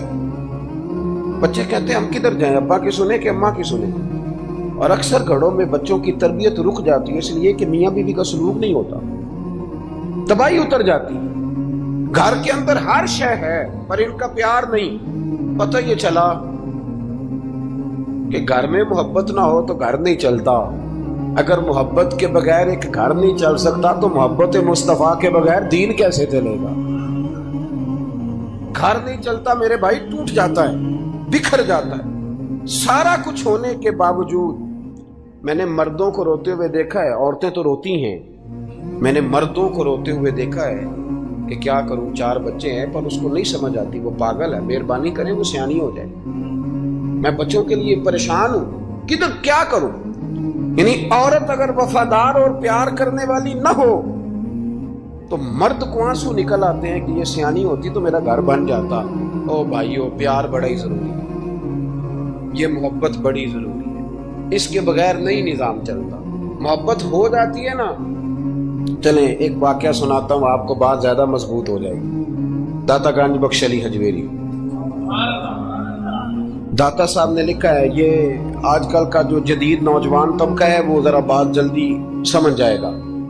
داتا صاحب رحمۃ اللہ لکھا ہے، حضرت عبداللہ بن مبارک رحمۃ اللہ علیہ سے کسی نے کہا کہ آپ بڑے زبردست محدث ہیں اور اتنی وارفتگی والے صوفی کم ملتے ہیں جتنے آپ ہیں، وجہ کیا ہے؟ تو حضرت عبداللہ بن مبارک فرمانے لگے، مجھے نہ توبہ کرنے سے پہلے ایک عورت سے عشق ہو گیا تھا. عورت سے. بڑی توجہ سے بات سمجھنا. آپ فرماتے ہیں میرا گھرانہ نمازی تھا. یہ داتا صاحب نے لکھا ہے کشف المعجون. حضرت عبداللہ بن مبارک فرماتے ہیں کہ جس عورت سے مجھے عشق ہو گیا نا، اس کے محلے میں جا کے میں عشاء کی نماز پڑھتا تھا اور پھر ساری رات میں اس کے گھر کے گرد رہتا تھا. وہ آدھی رات کو تھوڑی دیر کے لیے چھت پہ آتی تھی، دو ایک باتیں ہوتی تھی، میں لوٹ آتا تھا. فرماتے ہیں ایک رات میں نے عشاء کی نماز اس کے محلے میں جا کے پڑھی. قاری صاحب نے نا کچھ آیات لمبی پڑھا دی تو مجھے غصہ آیا. کہہ دیتے نا لوگ مولوی انہوں نے کام کو نہیں، سانوں تے اور بھی ہیں. تو کہتے ہیں کہ نماز لمبی پڑھا دی تو مجھے غصہ آیا کہ جلدی پڑھاؤ. فرماتے ہیں نماز وہاں پڑھی، سخت سردی تھی، رات لمبی تھی. میں اس کے گھر کے گرد جا کے نا تو منڈلانے لگا چونکہ مجھے اس سے محبت تھی. فرماتے ہیں کہ 1 گھنٹہ 2 گھنٹے 4 گھنٹے 5 گھنٹے حتیٰ کہ سحری کا وقت ہو گیا، اونگ پھوٹنے لگی تو وہ نا بھاگتی بھاگتی چھت پہ آئی اور کہنے لگی کہ گھر میں رش بڑا ہے، مہمان زیادہ ہیں، آج بات نہیں ہو سکے. کہتے یہ لفظ کہتے وہ نیچے اتر گئی. جب میں وہاں سے واپس نکلا تو فجر کی اذان شروع ہو گئی. یوں سمجھ لیں کہ 13 گھنٹے 14 گھنٹے بیت گئے. حضرت عبداللہ بن مبارک فرماتے ہیں اچانک نہ میں نے اپنے دل پہ توجہ کی. ساری رات وہ آئی نہیں تھی پر مجھے اس پہ غصہ بھی کوئی نہیں آیا، مجھے وہ بری بھی نہیں لگی. ساری رات اس نے کھڑا رکھا لیکن میرے دل سے اتری بھی نہیں. کوئی نہیں سمجھ آئی آپ کو میری بات؟ فرماتے ہیں کہ پھر میں نے اپنے دل پہ توجہ کی تو مجھے سمجھ آئی کہ مجھے اس سے کھرا پیار ہے، سچا پیار ہے. یعنی اس نے آدھا جملہ کہا کہ میں مجبور ہوں تو میں نے اس سے مزید نہ قسم اٹھوائی نہ گواہ مانگے، میں اس کی وہ مجبوری بھی فوراً ہی مان گیا. تو جناب عبداللہ بن مبارک فرماتے ہیں کہ جب میں نے وضو کر کے مسجد میں جا کے 2 سنتیں پڑھی نا تو میرے اندر سے آواز آئی، عبداللہ اگر ایک بی بی کے لیے تو ساری رات کھڑا رہ سکتا ہے اور اس کی سخت بات سخت انتظار بھی تجھے غصہ نہیں دلاتا، اگر عورت کے عشق میں سارا کچھ ہو سکتا ہے تو رب رسول کے عشق میں بھی ہو سکتا ہے. پھر ان کی بتائی ہوئی تراویحاں تجھے غصہ نہیں دلائیں گی، پھر ان کا کہا ہوا روزہ تجھے غصہ، پھر تو یہ نہیں کہے گا کہ بڑا مشکل کام میں جی گرمیاں دے روزے نے. پھر تیری زبان سے کوئی لفظ اس لیے کہ محبوب پر غصہ. تو کسی اردو کے شاعر نے کہا تھا کہ اس نے کہا تھا عشق ایک ڈھونگ ہے، تو میں نے کہا تجھے عشق ہو خدا کرے، پھر کوئی تجھے اس سے جدا کرے، پھر تو اسے تسبیحوں پہ پڑا کرے، پھر تو گلی گلی پھرا کرے، پھر تو اسی کا نام جپا کرے، پھر میں کہوں کہ عشق ایک ڈھونگ ہے اور تو نہیں کہا کرے. ایک صاحب نے مجھے ایک دفعہ فون کیا، ہمارے سنگی ہیں، وکیل ہیں، بیوی ان کی پروفیسر ہیں. کہنے لگے جی آپ کے ایک بزرگ نے کہا ہے کہ صحابہ نبی پاک صلی اللہ علیہ وسلم کا بول مبارک پیشاب مبارک پی جاتے تھے. لوگوں کو بڑی جلدی ٹینشن ہونے لگ جاتی ان چیزوں کی، بڑی جلدی. اس رستے کے مسافر نہیں نہ ہوتے، اس رستے کے مسافر نہیں. انہوں نے کہا جی کہ صحابہ حضور کا لعاب دہن اپنے چہرے پہ مال لیتے تھے، ناک سے ریٹھ نکالتے تھے تو مال لیتے تھے. یہ کیسے ہو سکتا ہے؟ میں نے ان سے کہا کہ تمہاری عقل میں بات نہیں آئے گی، تمہارا شعبہ نہیں نا، تمہارا یہ شعبہ. کہنے لگے آپ سمجھا دیں. تو میں نے کہا بھائی سنو، آپ کی بیوی امیر خاندان سے ہے، ہماری بچیاں جو پڑھی لکھی ہوتی ہیں نا امیر خاندان سے ہوتی ہیں، یہ جب کسی کے گھر جاتی ہیں نا تو ان کا بچہ پیشاب کر دے تو انہیں بڑی بدبو آتی ہے. اور اگر وہ کہہ کر دے تو یہ بھی کہہ کرنے لگ جاتی ہیں. ہوتا ہے کہ نہیں ہوتا؟ اور گھر آ کے کہتی ہیں وہ بڑے جاہل ہیں، صفائی نہیں کرتے. بچے نے ادھر ہی پیشاب کیا ہوا تھا، میں تو جو کھا کے گئی تھی وہ بھی باہر آ گیا. کہنے لگے جی بالکل یہ بھی ایسے ہی کرتی تھی. تو میں نے کہا جب اس بچی کا جو بڑا ناک چڑھاتی ہے، جب اس کی اپنی شادی ہو جائے، اپنا بچہ ہو جائے اور بچہ بالوں میں پیشاب کرے، پھر بھی کیا آتی ہے؟ کیوں؟ اس لیے کہ اپنا بچہ ہے. اور میں نے کہا میاں فرق اتنا ہے کہ صحابہ کا اپنا نبی تھا. یہ جب محبت ہو جاتی ہے نا تو پھر گھن نہیں آتی پھر کوئی. اور پھر مصطفیٰ کریم کا بول مبارک تو اللہ نے ویسے ہی پاک فرمایا ہے. تو میں نے کہا یہ باتیں اتنی دیر ہوتی ہیں جتنی دیر تک بچہ غیر کا ہوتا ہے. جب بچہ اپنا ہوتا ہے تو پھر یہ گفتگو. جب تک بچہ غیر کا تھا، آواز کم کریں گے تھوڑی، جب تک بچہ غیر کا تھا اس وقت تک کہہ بھی آ رہی تھی، بدبو بھی آ رہی تھی، گھن بھی آ رہی تھی. اور پھر بچے نے الٹی کر دی، اماں کے کپڑوں پہ کر دی، اس کے گود میں کر دی. لیکن پھر اماں کو کوئی تکلیف کیوں؟ اب کیا ہوا ہے؟ اب اس سے پیار ہو گیا، اب اس سے محبت ہو گئی. پھر بڑے بڑے سردار، یہ بخاری مسلم ہے، عروہ بن مسعود ثقفی ابھی غیر مسلم تھے، جب حدیبیہ کے مقام پہ آئے تو واپس جا کے انہوں نے پیغام مسلمانوں کو نہیں دیا، عالم کفر کو دیا. عالم کفر کو جا کے کہنے لگے کافرو، مسلمانوں سے کبھی جنگ نہ کرنا. کہا کیوں؟ کہنے لگے میں حدیبیہ میں دیکھ کے آیا ہوں، اور میں کوئی بیوقوف آدمی نہیں، نادان نہیں کہ دیکھ کے آیا ہوں تو مطمئن ہو گیا ہوں. میں نے بڑے بڑے بادشاہ دیکھے ہوئے، میں سفیر ہوں، میں نے دنیا دیکھی ہے، لیکن جو تعظیم مصطفیٰ کریم کے غلام ان کی کرتے ہیں وہ میں نے کسی کو کرتے نہیں دیکھا. وہ میں نے نہیں دیکھا. کہا کیا دیکھا ہے ہو؟ یہاں تو ہمارے یہاں درود و سلام پڑھنے والے بھی غریب غریب لوگ رہ گئے. سنیں جی، آپ باتیں نہ کریں، بڑی مہربانی میری بات سنیں. ہمارے ہاں تو میلاد کے جھنڈے اٹھانے والے بھی غریب غریب لوگ رہ گئے. ناراض تو نہیں ہو گئے آپ حضرات؟ جلسے میں آنے والے بھی غریب لوگ، جلسہ کرانے والے بھی غریب لوگ. تگڑے لوگ بھی جلسہ کراتے ہیں پر کسی MNA کا، وہ بھی جھنڈا لگاتے ہیں پجاروں پر کسی سیاسی جماعت کا. اپنے اپنے نصیب ہے نا. ساری زندگی جھوٹوں کے نعرے مارتے ہیں، سچے رسول کا نعرہ اللہ نے ہمیں عطا فرمایا ہے.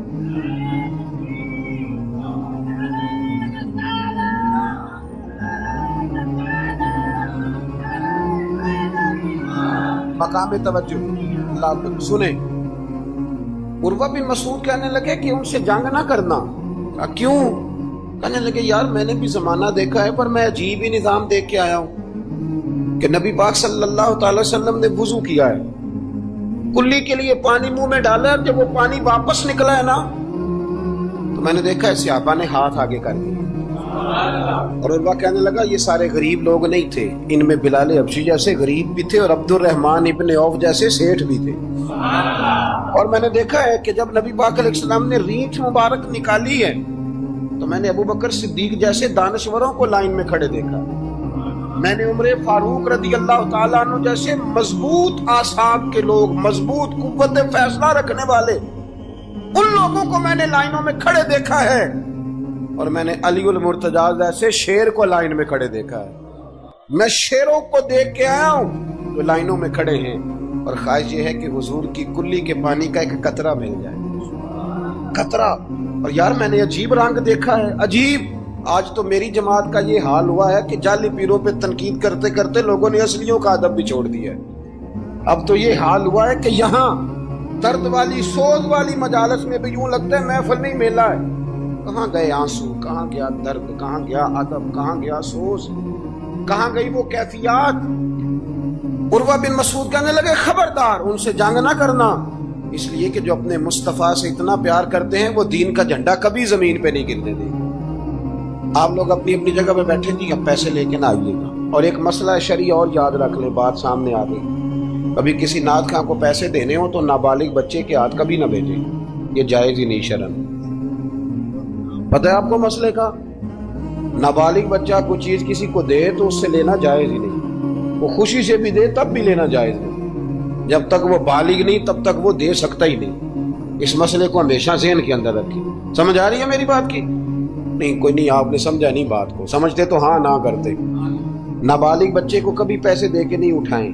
اس لیے کہ جائز نہیں اس کے ہاتھوں سے لینا، جائز نہیں۔ ورنہ ماحول کا مولانا دیدار علی شاہ صاحب رحمۃ اللہ علیہ اعلیٰ حضرت کے خلیفہ تھے، وہ کہتے ہیں مجھے کئی دفعہ میرے یاروں نے کہا تھا کہ اعلیٰ حضرت سے ملنے چلے، تو میں کہتا تھا میں خود سید ہوں، خود عالم ہوں، میں کیوں جاؤں کسی کے پاس۔ کہتا جس دن پہلے دن گیا نا تو ایک چھوٹا طالب علم کنویں پہ پانی نکال کے وضو کر رہا تھا، میں نے کنویں سے پانی میں نے سمجھا کہ ڈیوٹی، آپ کو پتا نا بڑی مصیبت ہوتی ہے طالب علموں کے حصے میں آئی ہوئی، سارے کام ان بیچاروں نہیں کرنے ہوتے ہیں، یعنی قدموں کے نیچے فرشتوں نے پارے بچھائے ہوتے ہیں اور کندھے کے اوپر کمیٹی والوں نے قربانی کی کھال رکھی ہوتی ہے، یہ طالب علموں کا عشر ہوتا ہے۔ تو وہ طالب علم بیچارہ پانی نکالا ہوا تھا، اس نے،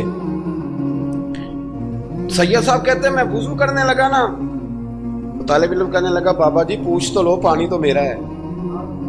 میں نے سمجھا کہ شاید خدمت پہ مامور ہے، نمازیوں کو وضو کرا، اس نے کہا پانی تو میرا ہے۔ تو میں نے کہا چل بیٹے تو اجازت ہی دے دے میں وضو کر لوں۔ تو کہنے لگا آپ کو مسئلے کا پتہ ہونا چاہیے، میں نابالغ ہوں، اپنی مرضی سے بھی چیز کسی کو نہیں دے سکتا۔ سید صاحب کہتے ہیں میں نے اللہ اکبر کہا اور میں نے کہا دیدار علی شاہ تو بڑا عالم ہے اور احمد رضا کے تو نابالغوں کا علم بھی تجھ سے زیادہ ہے۔ اس کرمد ہے اہل دول رضا اور پڑے اس بلا میں میری بلا، میں تو گدا ہوں اپنے کریم کا، میرا دین پار آئے نانے۔ عام دام برسر مطلب رسول پاک کی محبت یہ انسان کو سجاتی ہے، سنوارتی ہے، تکبر دور کرتی ہے، عاجزی پیدا کرتی ہے، یہ روح کا وضو کراتی ہے۔ جب حضور کی محبت میں لوگ روتے ہیں تو پھر انسان کا دل صاف ہو جاتا ہے۔ نبی پاک کی محبت انسان کو آداب کا پابند کرتی ہے، وہ نعت کے ساتھ وابستہ ہو جاتا ہے، مسجد کی صفائی کرنا اس کے لیے آسان ہو جاتا ہے۔ حضور سے محبت ہوتی ہے تو بہانے نہیں کرتا بندہ کہ اب میں رمضان سے نماز شروع کروں گا، حج کر کے آؤں گا تو نیک بنوں گا، داڑھی رکھوں گا تو لوگ کیا، پھر یہ بہانے ختم ہو جاتے ہیں۔ اس لیے کہ محبت عمل کرنا آسان کر دے، محبت آسانی پیدا کرتی۔ حضرت ابو بکر صدیق رضی اللہ تعالیٰ عنہ سے کسی نے پوچھا تھا کہ آپ سب سے زیادہ راضی کب ہوئے؟ حدیث بخاری مسلم میں بھی ہے، پر کنز المال سے عرض کر رہا ہوں، وہاں تفصیل زیادہ ہے۔ حضرت ابو درداء رضی اللہ تعالیٰ عنہ فرماتے کسی نے پوچھا راضی کب ہوئے؟ انسان بڑی دفعہ راضی ہوتا ہے نا، جب مسلمان ہوئے تھے تب بھی بڑے راضی ہوئے ہوں گے، جب اللہ نے بیٹا دیا تھا تب بھی بڑے راضی ہوئے ہوں گے، اور پھر اللہ نے انہیں امیر المومنین بنایا، یہ سارے وقت ہوتے ہیں نا خوشی کے۔ کہا راضی کب ہوئے؟ تو صدیق اکبر بیٹھ گئے، فرمانے لگا بتاتا ہوں۔ بتائیے۔ فرمانے لگے اس دن بڑا ہی راضی ہوا تھا جس دن میں نبی پاک کو مکے سے مدینے لے کے جا رہا تھا صلی اللہ علیہ وسلم، میں بڑا راضی ہوا۔ کہ کس طرح؟ تو حضرت صدیق اکبر فرماتے ہیں جب ہم مکے سے مدینے جا رہے تھے تو گرمی زیادہ تھی، میں نے دیکھا کہ حضور کو پسینہ آ رہا ہے اور پسینے کے قطرے میں نے چہرے پر ٹپکتے دیکھے۔ فرماتے میں پریشان ہو گیا کہ کوئی ٹھنڈا سایہ ملے تو میں حضور کو تھوڑا آرام کراؤں۔ فرماتے ہیں دائیں بائیں دیکھا کوئی چیز نظر نہ آئی، ایک پہاڑ کی ڈھلان تھوڑی جھکی ہوئی تھی، میری نظر پڑی تو میں نے عرض کی یا رسول اللہ اگر اجازت دیں تو دیکھ آؤں؟ حضور نے فرمایا دیکھ لو۔ کہتے میں گیا اور اپنی پگڑی کھول کے میں نے اس جگہ کو صاف کیا، پھر میں نے وہاں اپنی چادر بچھائی، عرض کی حضور تھوڑی دیر آرام کر لیں۔ اور بھائی یہاں لوگ کہتے ہیں تعلیمات کی بات کرو، نماز روزہ حج زکوٰۃ کی بات کرو، اور جب تک ذات سے پیار نہیں نہ ہوتا بندہ بات بھی نہیں مانتا۔ یہ محبت مصطفیٰ ہوگی تو سارے کام آسان ہو گئے۔ عشق رسول صلی اللہ تعالی علیہ وسلم آسان کر دے گا جینا۔ اعلیٰ حضرت فرماتے ہیں عشق تیرے صدقے جلنے سے چھٹے سستے، جو آگ بجھا دے گی وہ آگ لگائی ہے۔ حضور صلی اللہ علیہ وسلم کے لیے میں دیکھ کے آیا سایہ۔ آپ فرماتے ہیں پھر میں نے عرض کی یا رسول اللہ صلی اللہ علیہ وسلم تھوڑی دیر آرام کریں۔ کہتے ہیں حضور لیٹ گئے تو میرے دل میں خیال آیا کہ کوئی ٹھنڈی چیز ملے نا تو مصطفیٰ کریم کو پیش کروں۔ کہتے ہیں دائیں بائیں دیکھا تو ایک چرواہا بکریاں چرا رہا تھا، اس سے میں نے کہا کہ دودھ دے دو گے تھوڑا سا؟ وہ کہنے لگا کہ اگر آپ ڈیرے پہ مانگتے تو 3 دینار، یہاں 4 دینار کا۔ آپ فرمانے لگے میں نے تو سوچا تھا تو بہت بڑی قیمت مانگے گا، صرف 4 دینار۔ کہتے ہیں اسی وقت دیا۔ میں نے اسے کہا کہ پانی کہاں ملے گا؟ ذرا دیکھنا، یہ صحابہ روایت کر رہے ہیں، محدثین قبول کر رہے ہیں، جرح و تعدیل کے بعد اپنی کتب میں لا رہے ہیں، اس کا مطلب ہے یہ بھی دین کی اصل ہے، اس کا مطلب ہے یہی بنیادی دین ہے جو ہمارے محدثین نے ہم تک پہنچایا۔ میرے رسول کریم علیہ السلام کے غلاموں، حضرت ابو بکر صدیق رضی اللہ تعالیٰ عنہ کہتے ہیں میں نے کہا کہ پانی کہاں ملے گا؟ وہ کہنے لگا پانی بڑی دور ہے۔ میں نے کہا کتنی دور ہے؟ کہنے لگے وہ پہاڑ کے پیچھے۔ میں نے کہا سفر نہ بتا، بس تو رستہ بتا۔ اس لیے کہ جب عشق سکھاتا ہے آداب خود آگاہی، پھر کھلتے ہیں غلاموں پہ اسرار شہنشاہی۔ بتا جانا کہاں ہے؟ حضرت ابو بکر صدیق رضی اللہ تعالیٰ عنہ کہتے ہیں اس نے کہا پہاڑی کے پیچھے کنواں ہے۔ آپ فرماتے میں دوڑا گیا، لکڑی کے پیالے میں وہاں سے پہلے میں نے ہاتھ دھوئے، پھر میں نے پیالہ دھویا، پھر پانی بھرا، پھر میں تیزی سے واپس آیا۔ آ کر کے میں نے اس چرواہے سے کہا یار اس طرح کرو، پہلے اپنے ہاتھ دھو لو، پھر بکری کے تھن دھو لو، پھر مجھے دودھ دھو دو۔ کہتے مجھے کہنے لگا بڑے صاف ستھرے لگتے ہو، بڑے نفیس ہو۔ اور میں نے کہا یار میری بات نہیں، جن کے لیے لے کے جانے انہیں اللہ نے بڑا پاک صاف پیدا فرمایا، جن کے لیے لے کے جانے ان کی بڑی شان ہے۔ جناب ابو بکر صدیق فرماتے ہیں اس نے مجھے کہا تو خود ہی دھو لے۔ فرماتے ہیں میں نے پہلے بکری کے تھن دھوئے، پھر دودھ دھویا، شدید گرمی، پھر وہ پیالہ لے کے میں کنویں پہ گیا، پھر وہاں سے پانی نکالا، پھر میں نے اس کو رکھ کے پیالے کو اس پانی میں ٹھنڈا کیا۔ جب دودھ ٹھنڈا ہو گیا تو میں اب آ رہا ہوں، آہستہ آہستہ اس لیے چل رہا ہوں کہ دودھ گر نہ جائے، اور پریشان اس بات میں ہوں کہ دیر ہو گئی تو دوبارہ گرم نہ ہو جائے۔ آپ فرماتے ہیں لا کے میں محبوب کی بارگاہ میں حاضر ہوا تو حضور کی آنکھ مبارک لگی ہوئی تھی۔ اب دل میں خیال آیا جگا میں سکتا نہیں، اور اگر حضور دیر سے اٹھے تو پھر گرم ہو جائے گا۔ کہتے ابھی میں کھڑا ہوا ہی تھا کہ میرے مصطفیٰ نے آنکھیں کھول دی، رسول کریم علیہ السلام نے آنکھیں کھولی۔ حضرت ابو بکر صدیق فرماتے ہیں گھٹنوں کے بل بیٹھ کر جب میں نے وہ دودھ کا پیالہ مصطفیٰ کو پیش کیا، اس پردیش میں، اس سفر میں، جب دائیں بائیں کوئی اور نہیں تھا، جب وہ میں نے پیش کیا نا، حضور نے پہلے 3 گھونٹ پیے۔ فرمانے لگے ابو درداء جب وہ 3 گھونٹ پی کے میری طرف دیکھ کے حضور مسکرائے نا تو میں کھل کے رویا، میں کھل کے رویا۔ اور فرماتے ہیں جب نبی پاک نے وہ سارا دودھ پی لیا اور حضور نے فرمایا نا مجھے بڑا اچھا لگا ہے، تو فرماتے ابو درداء میں اس دن اتنا راضی ہوا، اتنا راضی ہوا کہ نہ اس سے پہلے کبھی ہوا تھا نہ اس کے بعد کبھی ہوا۔ ذات رسالت کے ساتھ صحابہ کا جو تعلق ہے نبی پاک کی ذات کے ساتھ، یہ نا عقل مند آدمی بیچارہ ساری زندگی بحث ہی کرتا رہتا ہے۔ میں نے دیکھے ساری زندگی، حضرت ملا رومی فرمایا کرتے تھے اللہ نے لوگوں کو عقل دیا استعمال کرنے کے لیے، پر لوگ ساری زندگی عقل کے ہاتھوں استعمال ہوتے رہے۔ عقل مندوں کا مرشد بھی کوئی نہیں ہوتا، کئی میری طرح کے پڑھے لکھے ہوتے ہیں ان کا بھی پیر کوئی نہیں ہوتا، وہ خود ہی بہت بڑے پیر ہوتے، کوئی نہیں جس سے رہنمائی ہو، اس لیے کہ وہ نفس اتنا موٹا ہو جاتا ہے کہ کسی جگہ نہ پیار کرنے دیتا ہے نہ محبت کرنے دیتا ہے۔ 4 پیسے آ جائیں تو اس آدمی کا بھی کوئی رہنما نہیں ہوتا، اس لیے کہ اب وہ خود سارا کچھ ہو جاتا ہے۔ بھائیو، رسول پاک کے غلاموں نے جب مصطفیٰ کریم کی باری آئی تو عقل نبی پاک کے قدموں پہ قربان کر دی، پھر انہوں نے دائیں بائیں ادھر ادھر نہیں دیکھا، کبھی نہیں کوئی سوال کوئی جواب، کبھی ادھر ادھر نہیں گئے، سیدھا ذات رسالت کے ساتھ پیار۔ پڑھیے یہ روایت تو مشکات میں بھی ہے، طبرانی میں بھی ہے۔ صلح حدیبیہ کا معاہدہ لکھا جا رہا تھا، توجہ ہے میرے دوستو، ہم ویسے ساری زندگی یہی سنتے رہے ہیں کہ الامر فوق الادب، حکم ادب پہ فوقیت رکھتا ہے، سنا یہی ہے، لیکن صلح حدیبیہ کا معاہدہ لکھا جا رہا تھا، لکھنے والے تھے مولا علی شیر خدا رضی اللہ تعالی عنہ، حضرت علی لکھ رہے تھے، حضور نے فرمایا لکھو، لکھا۔ حضرت علی نے پہلی عبارت لکھی تو لکھا محمد الرسول اللہ صلی اللہ علیہ وسلم، اور قریش مکہ کے درمیان معاہدہ جب لکھا نا محمد الرسول اللہ صلی اللہ علیہ، تو ابو سفیان بول پڑے، کہنے لگے جی آپ محمد ابن عبداللہ لکھیں، کیونکہ ہم معاذ اللہ ہم رسول اللہ تو مانتے نہیں، یہ مان جائیں تو جھگڑا ختم۔ محمد ابن حضور محمد ابن عبداللہ بھی ہیں نا، اور محمد الرسول اللہ بھی ہیں۔ امام زرقانی کہتے ہیں نبی کریم علیہ السلام نے فوراً کہا حضرت علی سے، علی اس طرح کرو رسول اللہ کاٹ کے نہ تو ابن عبداللہ لکھ دو۔ حضرت مولا علی شیر خدا خاموش ہو گئے۔